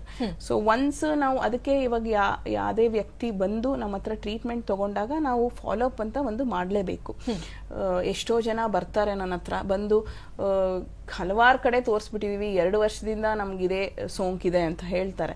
But stress ಮಾಡೋದು ಅವಾಗ ಕರೆಕ್ಟಾಗಿ ಮಾತ್ರೆಗಳು ತಗೋತಿದ್ದಾರೆ, ಯಾಕಂದರೆ ಹಾಫ್ ಆ್ಯಂಡ್ ಹಾಫ್ ತಗೊಳ್ಳೋ ಚಾನ್ಸಸ್ಸು ಇರುತ್ತೆ. ಸೊ ಬಂದು ಅದು ಹಾಫ್ ಆ್ಯಂಡ್ ಹಾಫ್ ಟ್ರೀಟ್ಮೆಂಟ್ ಆದಾಗ ಡೆಫಿನೆಟ್ಲಿ ಅದು ವರ್ಕ್ ಆಗಲ್ಲ. ಆಮೇಲೆ 1 week ಆದ್ಮೇಲೆ ಬನ್ನಿ, ಫಾಲೋ ಅಪ್ಗೆ ಬನ್ನಿ ಅಂತ ಹೇಳ್ಬಿಟ್ಟು ತಿರ್ಗಾ ನಾವು ಚೆಕ್ ಮಾಡ್ತೀವಿ, ಇನ್ನೂ ಇದೆಯಾ ಅಥವಾ ಕೊಂಚಿತವಾಗಿ ಇದೆಯಾ, ಇನ್ನೂ ಸಾಲ್ವ್ ಮಾಡಬೇಕಾ ಅಂತ ನೋಡಬೇಕು. ಅದು ಕಡಿಮೆ ಆಗಲಿಲ್ಲ ಅಂದರೆ ನಾನು ಹೇಳ್ದಂಗೆ ಒಂದು ಸ್ಕ್ಯಾನ್, ಅಗೇನ್ ಸಿಸ್ಟ್ ಇದೆಯಾ ಅಥವಾ ಅಂಡಕೋಶದಲ್ಲಿ ಏನಾದರೂ ಗಡ್ಡೆ ಇದೆಯಾ ಅಥವಾ ಟ್ಯೂಬ್ ಏನಾದರೂ ಊದಿದ್ಯಾ. ಟ್ಯೂಬಲ್ ಡಿಸೀಸಸ್ ಒಂದೊಂದು ಟೈಮ್ ನಮಗೆ ತೋರಿಸಲ್ಲ. ಫಾರ್ ಎಕ್ಸಾಂಪಲ್ ಟ್ಯೂಬರ್ಕ್ಯುಲೋಸಿಸ್ ಏನು ಹೇಳ್ತೀವಿ, endometrial tuberculosis or genital tuberculosis, ಇದರಲ್ಲಿ ಬಂದು ಟ್ಯೂಬ್ ಊತ ಆಗುತ್ತೆ, ಆಮೇಲೆ ಅಲ್ಲಿ ಮಾಸ್ ಆಗುತ್ತೆ, ಆವಾಗ ಡಿಸ್ಚಾರ್ಜಸ್ ಇರ್ಬೋದು, ಆವಾಗ ಬಂಜೆತನ ಕಾಣಿಸ್ಕೋಬೋದು. ಸೊ ಇದೆಲ್ಲ ಒಂದು ಕಾರಣಗಳಿರ್ಬೋದು. But as she told, she has regular cycles and she's been having continuous discharge. Definitely she needs much more care and much more longer treatment. ಇವಾಗ ನಾವು ಏನು ಯೂಶಲಿ ಕೊಡೋದು 3 days 5 days ಇರಬಹುದು ಟ್ರೀಟ್ಮೆಂಟು, ಇಂಥವ್ರಿಗೆ ನಾವು ಒಂದು 7 ದಿನ ಅಥವಾ 14 ದಿನ ಸಿಂಡ್ರೋಮಿಕ್ ಅಪ್ರೋಚ್ ಅಂತ ಹೇಳ್ತೀವಿ. ಸೊ ಅವ್ರಿಗೆ ಏನು ಸಿಂಪ್ಟಮ್ಸ್ ಇದೆಯಾ ಅದ್ರ ಬೇಸಿಸ್ ನಾವು ಟ್ರೀಟ್ ಮಾಡಿ, ಆಮೇಲೆ ಬೇರೆ ಕೆಲವು ಕೌಂಟ್ಸು ಏನಾದರೂ ಇಮ್ಯುನಿಟಿ ಕಮ್ಮಿ ಇದೆಯಾ, ಬೇರೆ ಎಲ್ಲ ಥರ ನಾವು ಥಿಂಕ್ ಮಾಡಿ ಟ್ರೀಟ್ ಮಾಡಬೇಕಾಗತ್ತೆ. ಅವ್ರು ಬಂದು ವಿಚಾರಿಸಬಹುದು ಯಾಕಾಗಿ ರೀಇನ್ಫೆಕ್ಷನ್ಸ್ ಆಗ್ತಿದೆ, ಒಂದು ಸೋಂಕು ಪೆಲ್ವಿಕ್ ಇನ್ಫ್ಲಮೇಟರಿ ಡಿಸೀಸ್ ಆಗಿ ಎಲ್ಲಾ ಕಡೆ ಯಾಕೆ ದೀರ್ಘ ಕಾಲಾವಧಿಯಲ್ಲಿ ಇದೆ ಅನ್ನೋದನ್ನ ನೋಡಕ್ಕೆ ಇವ್ಯಾಲ್ಯೂಯೇಟ್ ಮಾಡಿ ಅದಕ್ಕೆ ಸೂಕ್ತವಾದಂತಹ ಮೆಡಿಕೇಶನ್ಸ್ ನ ನೀವು ಕೊಡ್ತೀರಾ. ಇನ್ನೊಂದು ಪ್ರಶ್ನೆ, ಎಷ್ಟೋ ಬಾರಿ ಫಾಲೋ ಅಪ್ಸ್ ಅಂದಾಗ ಒಬ್ರು ಪಾರ್ಟ್ನರ್ ಮಾತ್ರ, ಇಲ್ಲ ಗಂಡ ಇಲ್ಲ ಹೆಂಡತಿ ತವರಿಗೆ ಸೋಂಕಿದೆ ಅಂತ ಗೊತ್ತಾದಾಗ ಮೆಡಿಕೇಶನ್ ತಗೊಂಡಿರ್ತಾರೆ, ಇನ್ನೊಬ್ರು ಪೂರ್ತಿ ತಗೊಂಡಿರೋದಿಲ್ಲ. ಈ ಸಮಯದಲ್ಲೂ ತೊಂದರೆ ಆಗತ್ತಾ? ಯಾಕಾಗಿ ಇಬ್ಬರಿಗೂ ನೀವು ಅಡ್ವೈಸ್ ಮಾಡ್ತೀರಾ? ಸೊ ಸೆಕ್ಷುಲಿ ಟ್ರಾನ್ಸ್ಮಿಟೆಡ್ ಅಂದಾಗ ಗೊತ್ತು, ಲೈಂಗಿಕವಾಗಿ ಬರೋ ಕಾಯಿಲೆ. ಸೊ ಒಬ್ಬರಿಂದ ಇನ್ನೊಬ್ರಿಗೆ ಈಸಿಲಿ ಅದು ಟ್ರಾನ್ಸ್ಮಿಟ್ ಆಗ್ಬೋದು. ಸೊ ನಾವು ಬರೀ ದ ಫೀಮೇಲ್ ಪಾರ್ಟ್ನರ್ನ ಟ್ರೀಟ್ ಮಾಡಿ ಮೇಲ್ ಪಾರ್ಟ್ನರ್ನ ಟ್ರೀಟ್ ಮಾಡಿಲ್ಲ ಅಂದರೆ ತಿರ್ಗಾ ಅವರಿಂದ ಬಂತ ಅಥವಾ ಇವರಿಂದ ಅವ್ರಿಗೆ ಬಂತ ಗೊತ್ತಿಲ್ಲ. ಸೊ ತಿರ್ಗಾ ಅವರು ಒಂದು 15 ಡೇಸ್ ಆದ್ಮೇಲೆ ಇವ್ರಿಗೆ ಏನೋ ಡಿಸ್ಚಾರ್ಜ್ ಕಂಡ್ಕೊಂಡ್ರೆ ತಿರ್ಗಾ ಅವ್ರಿಗೆ ಟ್ರಾನ್ಸ್ಮಿಟ್ ಮಾಡ್ಬೋದು.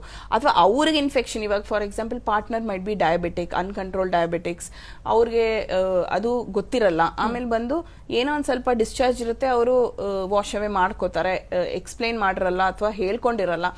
ಆವಾಗ ಲೈಂಗಿಕ ಸಂಬಂಧ ಇಟ್ಕೊಂಡಾಗ ತಿರ್ಗಾ ಇವ್ರಿಗೆ ಅದೇ ಸೋಂಕು ಬರೋ ಚಾನ್ಸಸ್ ಇರುತ್ತೆ.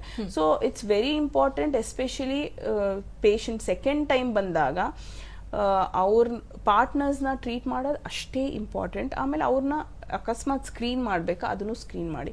ಎಸ್ಪೆಷಲಿ ಪಾರ್ಟ್ನರ್ಸ್ ಹೋ ಟ್ರೈಂಗ್ ಫಾರ್ ಫರ್ಟಿಲಿಟಿ, ಅದು ಬಂಜಿತನ ಕಾಸ್ ಮಾಡುತ್ತೆ, ಯಾವುದು ಸೆಕ್ಷುಲಿ ಟ್ರಾನ್ಸ್ಮಿಟೆಡ್ ಡಿಸೀಸಸ್. ಸೊ ಅವಾಗ much important thing is, as we are ಎವ್ಯಾಲ್ಯೂಯೇಟಿಂಗ್ both partners, treat both partners if one of them has infections. So ಮ್ಯಾಂಡೇಟರಿಲಿ ಇಬ್ರು ತೋರಿಸ್ಕೊಳ್ಳೋದು ಒಳ್ಳೆಯದು. ಯಾಕಂದ್ರೆ ದೀರ್ಘ ಕಾಲಾವಧಿಯಲ್ಲಿ ಯಾವುದೇ ಸೋಂಕು ಜನನಾಂಗದಲ್ಲಿ ಇದ್ರೆ ಇದರ್ ಆಫ್ ದ ಪಾರ್ಟ್ನರ್ಸ್ ಖಂಡಿತವಾಗಿಯೂ ಅದು ಸಂತಾನೋತ್ಪತ್ತಿಗೆ ತೊಂದರೆ ಮಾಡುತ್ತೆ, ಬಂಜೆತನಕ್ಕೆ ಕಾರಣ ಆಗುತ್ತೆ, ಮೇನ್ ಕಾಂಟ್ರಿಬ್ಯೂಟಿಂಗ್ ಫ್ಯಾಕ್ಟರ್ ಆಗುತ್ತೆ ಅಂತ ತಿಳಿಸ್ಕೊಡ್ತಿದ್ರಿ. ಇದನ್ನ ಹೊರತುಪಡಿಸಿ ಕಾರಣಗಳಲ್ಲಿ ಕೆಲವಾರು ಕಾಲರ್ಸ್ಗೆ ನೀವು ತಿಳಿಸಿದ್ರಿ, ಶಿಲೇಂಧ್ರಿಯ ಅಥವಾ ಫಂಗಲ್ ಇನ್ಫೆಕ್ಷನ್ಸ್ ಇಂದ ಆಗಿರಬಹುದು. ಬೇರೆ ಯಾವೆಲ್ಲ ಕಾರಣಗಳಿಂದ ಆಗುತ್ತೆ? ಒಂದು ಬ್ಯಾಕ್ಟೀರಿಯಾ, ಹೆಲ್ದಿ ಬ್ಯಾಕ್ಟೀರಿಯಾ ಇರುತ್ತೆ, ಅದು ಕುಂಠಿತವಾದಾಗ ಅಥವಾ ದೇಹ ಯಾವುದಾದ್ರೂ ರೀತಿಯಲ್ಲಿ ಸ್ಪಂದಿಸದೇ ಇದ್ದಾಗ, ಇಮ್ಯುನಿಟಿ ಕಡಿಮೆ ಆದಾಗ ಕೂಡ ಈ ರೀತಿ ಆಗುತ್ತೆ ಅಂತ ಹೇಳಿದ್ರಿ. ಒಂದು ಬ್ಯಾಕ್ಟೀರಿಯಾ, ಒಂದು ವೈರಾಣು, ಒಂದು ಶಿಲೀಂಧ್ರಿಯಗಳು. ಇದನ್ನ ಹೊರತುಪಡಿಸಿ ಪರಾವಲಂಬಿಗಳಿಂದ ಅಥವಾ ಪ್ಯಾರಾಸೈಟಲ್ಲಿಂದ ಕೂಡ ಇನ್ಫೆಕ್ಷನ್ಸ್ ಆಗುತ್ತಾ ಲೈಂಗಿಕವಾಗಿ? ಹೌದು, ಖಂಡಿತ.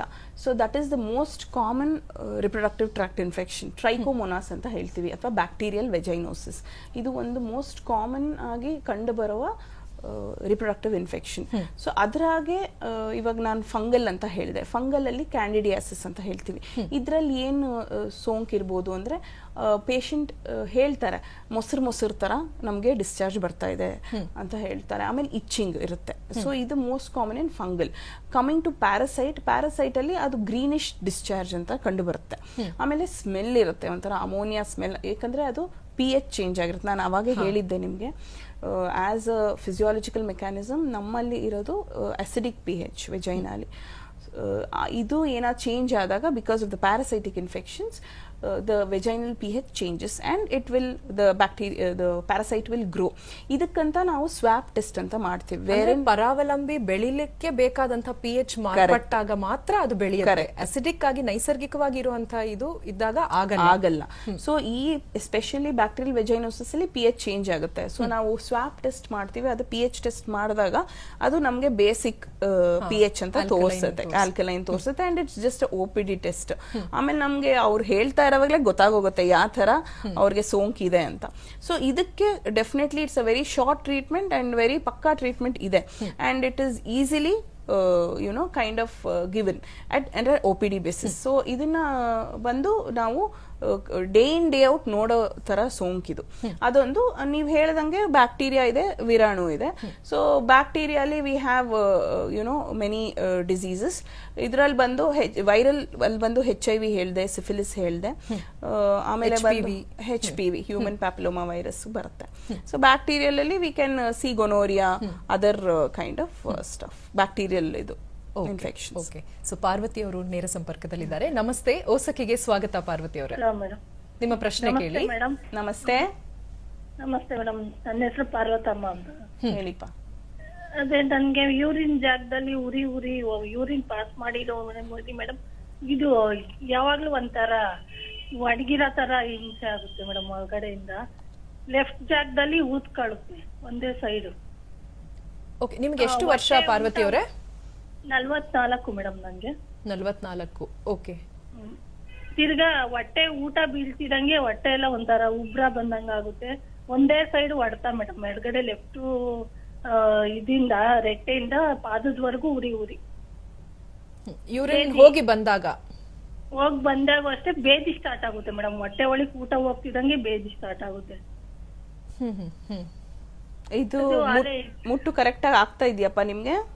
ಮುಟ್ಟು 22 ದಿವಸಕ್ಕೆ ಆಗ್ತೀನಿ ಮೇಡಮ್. ಆದ್ರೆ ಫಸ್ಟ್ನೇ ದಿನ ಏನು ಹೋಗಲ್ಲ, 2ನೇ ದಿನ 3ನೇ ದಿನ ಆಗುತ್ತೆ, 4ನೇ ದಿನದಾಗ ಏನು ಇರಲ್ಲ, 5ನೇ ದಿನದಾಗೆ ಒಂಥರ ವೈಟ್ ಡಿಸ್ಚಾರ್ಜ್, ಕೆಟ್ಟ ಸ್ಮೆಲ್ ತರ ಬರ್ತದೆ. ತೋರ್ಸಿದೀರಾ ಮುಂಚೆ? ಅದೇ ಇವಾಗ ಸ್ಕ್ಯಾನಿಂಗ್, CT ಸ್ಕ್ಯಾನಿಂಗ್ ಎಲ್ಲಾ ಮಾಡ್ಸಿದೀವಿ ಮೇಡಮ್ ಹೊಟ್ಟೆ ಬಗ್ಗೆ. ಅವರು ಯೂಟ್ರಸ್ ಅಲ್ಲಿ ಒಂದ್ ಗೆಡ್ಡೆ ಇದೆ, ಅದೇನಿಲ್ಲ, ನಾರ್ಮಲ್ 2.1 ಇದೆ. ಆದ್ರೂ ಅದ್ರ ಬಗ್ಗೆ ಏನ್ ತಲೆ ಕೆಡ್ಸ್ಕೊಳಂಗಿಲ್ಲ. ಯೂರಿನ್ ಇನ್ಫೆಕ್ಷನ್ಗೆ ನನ್ಗೆ 2 ಮಂಡಿ ಚಿಪ್ಪು ಸೌದಿದೆ ಮೇಡಮ್, ಬಗ್ತಾ ಇಲ್ಲ ಕಾಲು. ಅದನ್ನ ಕೈಯಾಗಿ ಚೆಕ್ ಮಾಡ್ಬೇಕು ಅಂದ್ರ ಅವರು, ಅದ್ರಲ್ಲಿ ಏನು ಕಾಣ್ತಾ ಇಲ್ವಂತೆ ಸ್ಕ್ಯಾನಿಂಗ್ ರಿಪೋರ್ಟ್ ಅಲ್ಲಿ ಇನ್ಫೆಕ್ಷನ್. ಯೂರಿನ್ ಟೆಸ್ಟ್ ಕೊಟ್ಟಿದ್ದೀರಾ? ಮೂತ್ರ ಟೆಸ್ಟ್ ಅದ್ರಲ್ಲಿ ಏನು ಇಲ್ವಾ? ಅದ್ರಲ್ಲೂ ನಾರ್ಮಲ್ ಬಂದಿದೆ ಮೇಡಮ್. B12 ಒಂದು, ಬಿ ವಿಟಮಿನ್, ಹಿಮೋಗ್ಲೋಬಿನ್ ಒಂದ್ ಕಮ್ಮಿ ಐತೆ ಅಂತ ರಿಪೋರ್ಟ್ ಅಲ್ಲಿ ಇದೆ ಮೇಡಮ್. ಓಕೆ. ವೆಜಿಟೇರಿಯನ್ ನೀವು? ಇಲ್ಲ, ನಾನ್ ವೆಜ್ ಎಲ್ಲ ನಾನ್ ವೆಜ್ ತಿಂತೀರಾ? ತಿಂದ ತಕ್ಷಣ ಬೇದಿ ಆಗತ್ತೆ ಅಂತ ಹೇಳ್ತಾರೆ. ಬೆಂದಿದ ತಕ್ಷಣ ಮಸಾಲೆ ಐಟಮ್ ಏನ್ ಹೊಟ್ಟೆ ಒಳಗೆ ಹೋಗ್ತಿದ ತಕ್ಷಣ ಉರಿ ಉರಿ ಬಾತ್ರೂಮ್ ಎಲ್ಲ ಐತೆ ಅಂತ ಹುಡಿಕೊಳ್ಳಬೇಕು. ಮೋಷನ್ ಕಂಟ್ರೋಲ್ ಆಗಲ್ಲ, ಯೂರಿನ್ ಕಂಟ್ರೋಲ್ ಆಗಲ್ಲ ಮೇಡಮ್. ಮನಿಕಣಿ ಜಾಗದಾಗೆ ಮಗ್ಲಾಗೆ ಅರ್ಜೆಂಟ್ ಆಗುತ್ತೆ ಯೂರಿನ್ ಬಾತ್ರೂಮ್. ಓಕೆ. ಸೊ ಇದು ಬಂದು ವಾಟ್ ಶೀಸ್ ಟೆಲಿಂಗ್ ಅಂದ್ರೆ ಮೋಷನ್ದು it might not be related to her urine thing. It might be a separate entity wherein ಅವರು ಬಂದು ಇರಿಟಬಲ್ ಬವಲ್ ಸಿಂಡ್ರೋಮ್ ಅಂತ ಏನ್ ಹೇಳ್ತೀವಿ, ಅಥವಾ ಅವ್ರಿಗೆ ಏನೋ ಒಂದು ಲ್ಯಾಕ್ಟೋಸ್ ಇಂಟಾಲರೆನ್ಸ್, ಏನೋ ಒಂದು ಫುಡ್ ಐಟಮ್ ಸೊ ಅದನ್ನ ಅವರು ಅದ್ರ ಪ್ರಕಾರ ಅವರು ಟ್ರೀಟ್ಮೆಂಟ್ ತಗೋಬೇಕು ಅಥವಾ ತೋರಿಸ್ಬೇಕು. ಗ್ಯಾಸ್ಟ್ರೋಎಂಟ್ರಾಲಜಿಸ್ಟ್ ಆ ತರ ಡಾಕ್ಟರ್ನ ತೋರಿಸಿದ್ರೆ ಇಟ್ ಇಸ್ ಬೆಟರ್. ಅಥವಾ ಒಂದು ಎಂಡೋಸ್ಕೋಪಿ ಏನ್ ಹೇಳ್ತೀವಿ, ಇದು ಬಬಲ್ ಒಳಗೆ ನಾವು ಕ್ಯಾಮ್ರಾ ಹಾಕಿ ನೋಡ್ತೀವಿ ಏನೋ ಹುಣ್ಣುಗಳಾಗಿದೆಯಾ, ಏನೋ ಅಲ್ಸರ್ ಆಗಿದೆಯಾ, ಆ ಥರ ನೋಡ್ತೀವಿ. ಇವ್ರದ್ದು ಬಂದು ಯೂರಿನ್ ನಲ್ಲಿ ಉರಿ ಅಂತ ಹೇಳ್ತಾ ಇದ್ರು. ಯೂರಿನ್ ಎಲ್ಲ ನಾರ್ಮಲ್ ಇದೆ. Sometimes there something called as asymptomatic bacteriuria. ನಮಗೆ ಬ್ಯಾಕ್ಟೀರಿಯಾ ಪಿಕಪ್ ಆಗಲ್ಲ ಯೂರಿನ್ ನಲ್ಲಿ, ಅಥವಾ ಯೂರಿನ್ ಕಲ್ಚರ್ ಮಾಡಿದಾರೋ ಇಲ್ವೋ ಗೊತ್ತಿಲ್ಲ. ಬರೀ urine test, simple urine routine ಮಾಡಿದಾಗ ನಮ್ಗೆ ಏನ್ ಗೊತ್ತಾಗುತ್ತೆ, ಪಸ್ಸೆಲ್ಸ್ ಇದೆಯಾ, ಬ್ಯಾಕ್ಟೀರಿಯಾ ಇದೆಯಾ, ಅಥವಾ ಏನಾದರೂ ಪ್ರೋಟೀನ್ ಇದೆಯಾ, ಶುಗರ್ ಇದೆಯಾ, ಅದೆಲ್ಲ ಗೊತ್ತಾಗುತ್ತೆ. ಅದಕ್ಕೆ ಮೇಲಂಚಿತವಾಗಿ ನಾವು ಯೂರಿನ್ ಕಲ್ಚರ್ ಅಂತ ಮಾಡ್ತೀವಿ. ಕಲ್ಚರ್ ಮಾಡಿದಾಗ ನಮ್ಗೆ ಸ್ಪೆಸಿಫಿಕ್ ಏನ್ ಬ್ಯಾಕ್ಟೀರಿಯಾ ಅಥವಾ ಏನ್ ಫಂಗಸ್ ಅದರಿಂದ ನಮ್ಗೆ ಈ ಯೂರಿನ್ ಇನ್ಫೆಕ್ಷನ್ ಆಗ್ತಾ ಇದೆ ಅಂತ ಗೊತ್ತಾಗುತ್ತೆ. ಸೊ ಅದನ್ನ ಮಾಡಿಸಿಲ್ಲ ಅಂದ್ರೆ ಅದನ್ನ ಒಂದು ಮಾಡಿಸ್ಬೋದು. ಆಮೇಲೆ ಕಿಡ್ನಿಲಿ ಏನಾದರೂ ಸ್ಟೋನ್ಸ್ ಇದ್ರು it might lead to recurrent urinary infections. ಯಾಕಂದ್ರೆ ಅದು ಮೂತ್ರ ಸ್ಟಾಸಿಸ್ ಆಗಿ ಅದು ಬಂದು ಅವ್ರಿಗೆ ಒಂದು ನೋವು ಉಂಟಾಗಬಹುದು. ಅವರು ಅದನ್ನ ಇವಾಗ ಬಾತ್ರೂಮ್ ಹೋಗಕ್ಕೆ ಪ್ರಿವೆಂಟ್ ಮಾಡ್ಕೋತಾರೆ. ಆದಷ್ಟು ನಾವು ಬಾತ್ರೂಮ್ಗೆ ಹೋದ್ರೆ ಅದು ಪೇನ್ ಆಗುತ್ತೆ ಅಂತ they will try to prevent it. Stasis ಆಗಿ ಅದು ತಿರ್ಗಾ ಯೂರಿನ್ ಇನ್ಫೆಕ್ಷನ್ ಆಗ್ಬೋದು. ಇದನ್ನೆಲ್ಲ ನೋಡ್ಬೇಕಾಗತ್ತೆ. ಓಕೆ. ಸೊ ಕಿಡ್ನಿ ತೋರಿಸ್ಕೊಳ್ಳೋದು ಉತ್ತಮ. ಒಂದು ಕಿಡ್ನಿ ಫಂಕ್ಷನ್ ಟೆಸ್ಟ್ ಆಗಿರ್ಬೋದು, ಅಥವಾ ಯೂರಿನಲ್ಲಿ ಕಲ್ಚರ್ ಮಾಡಿದ್ರೆ ಪ್ರಾಯಶಃ ಅವ್ರಿಗೆ ಸೂಕ್ತವಾಗಿ ಗೊತ್ತಾಗುತ್ತೆ ಇದು ಸೋಂಕ ಅಥವಾ ಇನ್ನೇನಾದ್ರೂ ತೊಂದರೆ ಇದೆಯಾ ಅಂತ. ಉಷಾ ಅವರು ಮೈಸೂರಿನಿಂದ ಕರೆ ಮಾಡಿದ್ದಾರೆ. ನಮಸ್ತೆ, ಓಸಖಿಗೆ ಸ್ವಾಗತ. ಹಲೋ, ನಮಸ್ಕಾರ ಡಾಕ್ಟ್ರೆ. ನಮಸ್ಕಾರ ಡಾಕ್ಟ್ರೆ, ತುಂಬಾ ಚೆನ್ನಾಗಿ ಹೇಳ್ತಿದ್ದೀರಾ. ಹೆಣ್ಮಕ್ಳಿಗೆಲ್ಲ ತುಂಬಾ ಉಪಯುಕ್ತವಾಗಿದೆ. ಥ್ಯಾಂಕ್ ಯು ಮಾ. ಡಾಕ್ಟ್ರೆ, ಈಗ ಏಜ್ ಆಗ್ತಾ ಡ್ರೈನೆಸ್ ಬರುತ್ತಲ್ಲ ಡಾಕ್ಟ್ರೆ, ಹೌದು. ಅವಾಗ ಇನ್ಫೆಕ್ಷನ್ ಎಲ್ಲ ಜಾಸ್ತಿ ಆಗತ್ತೆ ಅಂತ ಹೇಳ್ತಾರೆ, ನಿಜನಾ ಅಂತ ಒಂದು. ಡಾಕ್ಟ್ರೆ, ನಮ್ಮ ಮೊಮ್ಮಗಳು 8 ಗಂಟೆ ಕಾಲ ಕಾಲೇಜ್ಗೆ ಹೋದ್ರೆ 8 ಗಂಟೆ ಕಾಲ ಅವಾಯ್ಡ್ ಮಾಡ್ತಾಳೆ. ಈ ತರ ಅವಾಯ್ಡ್ ಮಾಡೋದ್ರಿಂದ ಏನಾದ್ರು ಇನ್ಫೆಕ್ಷನ್ ಆಗುತ್ತಾ ಡಾಕ್ಟ್ರೆ? ಓಕೆ. ಸೊ ಅದೇ ನಾವು ಡಿಸ್ಕಸ್ ಮಾಡ್ದಂಗೆ ಮೆನಪಾಸಲ್ ಏಜ್ ಅಲ್ಲಿ dryness is definitely there. And ಆ pH ಎಲ್ಲ ಚೇಂಜ್ ಆದಾಗ ಇನ್ಫೆಕ್ಷನ್ಸ್ ಬರೋದು ಕಾಮನ್, ಯೂರಿನ್ ಇನ್ಫೆಕ್ಷನ್ಸ್ ಬರೋದು ಕಾಮನ್. ಸೊ ಅದ್ರ ಪ್ರಕಾರ ನಾವು ಸಪ್ಲಿಮೆಂಟೇಷನ್ಸ್ ತಗೊಂಡು ಅಥವಾ simple measures like avoiding synthetic panties, ನಮ್ಗೆ texture, cloth texture, using cotton panties, not wearing too tight dresses, ಅದನ್ನೆಲ್ಲ ನಾವು ಡೇ ಟು ಡೇ ಬೇಸಿಸ್ ಅಲ್ಲಿ ಚೇಂಜ್ ಮಾಡ್ಕೋಬಹುದು. ಆಮೇಲೆ using hygienic toilets, not randomly using any toilets. ಆಮೇಲೆ ಇವಾಗ ಬಂದು ಟಾಯ್ಲೆಟ್ ಸ್ಪ್ರೇಸ್ ಬಂದಿದೆ, ಸ್ಯಾನಿಟೈಸಿಂಗ್ ಸ್ಪ್ರೇಸ್. ಸೊ ನೀವು ಕ್ಯಾರಿ ಮಾಡ್ಬೋದು, ಇವಾಗ ಮಾಲ್ಗೆ ಹೋಗ್ಬೋದು, ಯಾಕಂದ್ರೆ multiple people use it. So catch up of infections is very high, travel ಮಾಡ್ತಾರೆ. ಸೊ ಇದನ್ನೆಲ್ಲ ನೀವು ಸಿಂಪಲ್ ಮೆಷರ್ಸ್ ಅಲ್ಲಿ ಅವಾಯ್ಡ್ ಮಾಡ್ಬೋದು. ಆಮೇಲೆ ಅವರು ಮೊಮ್ಮಗಳು ಬಂದು ಅದು ಪ್ರಿವೆಂಟ್ ಮಾಡೋದು definitely yes, it is not advisable. ಅವ್ರಿಗೆ ಯಾವಾಗ ಅದು ಒಂದು ಅರ್ಜಿ ಬರುತ್ತೆ ಅವರು ಟಾಯ್ಲೆಟ್ ನ ಯೂಸ್ ಮಾಡಿ ಮೂತ್ರ ಮಾಡೋದು ಇಟ್ ಇಸ್ ಉತ್ತಮ. ಇಲ್ಲಾಂದ್ರೆ ಅದು ನಾನು ಅವಾಗ ಹೇಳಿದೆ, ಸ್ಟೇಸಿಸ್ ಆಗಿ ಯೂರಿನರಿ ಇನ್ಫೆಕ್ಷನ್ ತಿರ್ಗಾ ಅವ್ರಿಗೆ ಕಾಣಿಸ್ಕೋಬಹುದು. ಇನ್ನೊಂದು ನಾನು ಇಂಪಾರ್ಟೆಂಟ್ ಥಿಂಗ್ ಹೇಳಬೇಕು ಅಂದ್ರೆ ಮೆನ್ಸ್ಟ್ರಲ್ ಕಪ್ಸ್. ಸೊ ನಾವು ರಿಪ್ರೊಡಕ್ಟಿವ್ ಟ್ರ್ಯಾಕ್ಟ್ ಇನ್ಫೆಕ್ಷನ್ಸ್ ಬಗ್ಗೆ ಮಾತಾಡುವಾಗ we want to know how you can prevent it also. ಸೋಂಕುಗಳು ಏನ್ ಬರುತ್ತೆ ನೋಡ್ಬೋದು, ಅಥವಾ ಟ್ರೀಟ್ಮೆಂಟ್ ನಾವು ಡಿಸ್ಕಸ್ ಮಾಡಿದೀವಿ, ಬಟ್ ಅದನ್ನ ಪ್ರಿವೆಂಟ್ ಮಾಡೋದು ಇಂಪಾರ್ಟೆಂಟ್ ಅಂತ ನಾವು ಡಿಸ್ಕಸ್ ಮಾಡ್ತಾ ಇದ್ವಿ. So menstrual cups are some wonders ಇವಾಗ. ಸೊ ಬಂದು ಇದು as early as usually we tell reproductive age group ಅಲ್ಲಿ, ಅಂದ್ರೆ ಒನ್ಸ್ ಶಿ ಸೆಕ್ಷುಲಿ ಆಕ್ಟಿವ್, ಮಹಿಳೆ ಸೆಕ್ಷುಲಿ ಆಕ್ಟಿವ್ ಆದ ತಕ್ಷಣ ನೀವು ಕಂಫರ್ಟಬಲ್ ಆಗಿ ಯೂಸ್ ಮಾಡ್ಬೋದು ಅಂತ ಹೇಳ್ತೀವಿ. But now college girls are also willing. So ಅದು ಬೇರೆ ಬೇರೆ ಸೈಜಸ್ ಅಲ್ಲಿ ಬರುತ್ತೆ. Why menstrual cups? Because they prevent you from getting expose to something called as ammonia. So ನಾವು ರೊಟೀನ್ ಆಗಿ ಪ್ಯಾಡ್ಸ್ ಯೂಸ್ ಮಾಡ್ತೀವಿ. ಪ್ಯಾಡ್ಸ್ ಅಲ್ಲಿ ಹಲವಾರು ಲೇಯರ್ಸ್ ಇರುತ್ತೆ. ಆ ಲೇಯರ್ಸ್ ಅಲ್ಲಿ there lot of ammonia content ಆಗಲಿ, acidic content, which will have a direct contact with your genital organs. So ನಾವು ಯೂಸ್ ಮಾಡದೆ ಅಂತೂ ಇರಕ್ಕಾಗಲ್ಲ. It is definitely a necessity in the human era. So ಅದನ್ನ ಮಾಡುವಾಗ ಅಟ್ಲೀಸ್ಟ್ ಒಂದು 3-4 pads every day, ಅಂದ್ರೆ every period 4 hours every period ನೀವು ಒಂದು ಪ್ಯಾಕ್ ಅಂತೂ ಯೂಸ್ ಮಾಡ್ತೀರಾ. ಸೊ ಅಷ್ಟು ಎಕ್ಸ್ಪೋಜರ್ ಇರುವಾಗ ಡೆಫಿನೆಟ್ಲಿ ದೇರ್ ಇಸ್ ಸಮಥಿಂಗ್. ಅದಕ್ಕೆ ನಾವು ಇವಾಗ ಡ್ರಾಸ್ಟಿಕ್ ಚೇಂಜಸ್ ನೋಡ್ತಾ ಇರೋದು. ಚಿಕ್ಕ ಚಿಕ್ಕ ವಯಸ್ಸಲ್ಲಿ ಇಷ್ಟೊಂದು ಸೋಂಕುಗಳು ಅಥವಾ PCOD ಏನು ಹೇಳ್ತೀವಿ. So using of menstrual cups definitely help ಆಗುತ್ತೆ and it can prevent. But ಏನಂದ್ರೆ ನಾವು ಅದೇ ಟೈಮಲ್ಲಿ ನಮ್ಮ ಹೈಜೀನ್ ನ ನೋಡ್ಕೊಳ್ಳೇಬೇಕು. ಅಥವಾ ಇವಾಗ ಮೆನ್ಸ್ಟ್ರಲ್ ಕಪ್ಸ್ 6 years 7 years ನಾವು ಒಂದೇ ಕಪ್ ಯೂಸ್ ಮಾಡ್ಬೋದು ಅಂತ ಹೇಳ್ತೀವಿ. But as such you have to maintain the hygiene. ಅಂದ್ರೆ ಅದನ್ನ ಬಾಯ್ಲ್ ಮಾಡಿಕೊಂಡು ಅದನ್ನ ಒಳ್ಳೆ ಸ್ಥಿತಿಲಿ ಒಳ್ಳೆ ಪ್ರಿಸರ್ವ್ ಬಾಕ್ಸ್ ಅಲ್ಲಿ ಇಟ್ಕೊಂಡು ಯೂಸ್ ಮಾಡೋದು ಒಳ್ಳೇದು.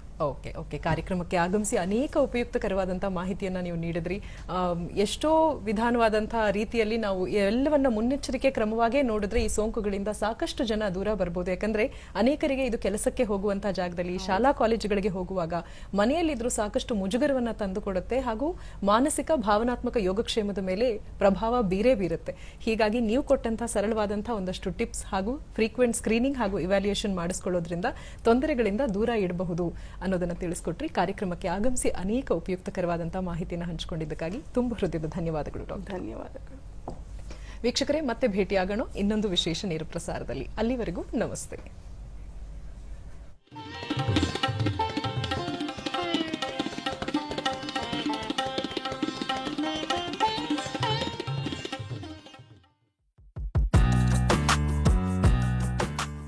ಹೊಸ ಅಡುಗೆಗಳನ್ನ ನೋಡಿ ಕಲಿಯಬೇಕೆ? ಕಲಿತು ಮಾಡಲು ಬಿಸಿ ಬಿಸಿ ಸವಿಯಲ್ಲ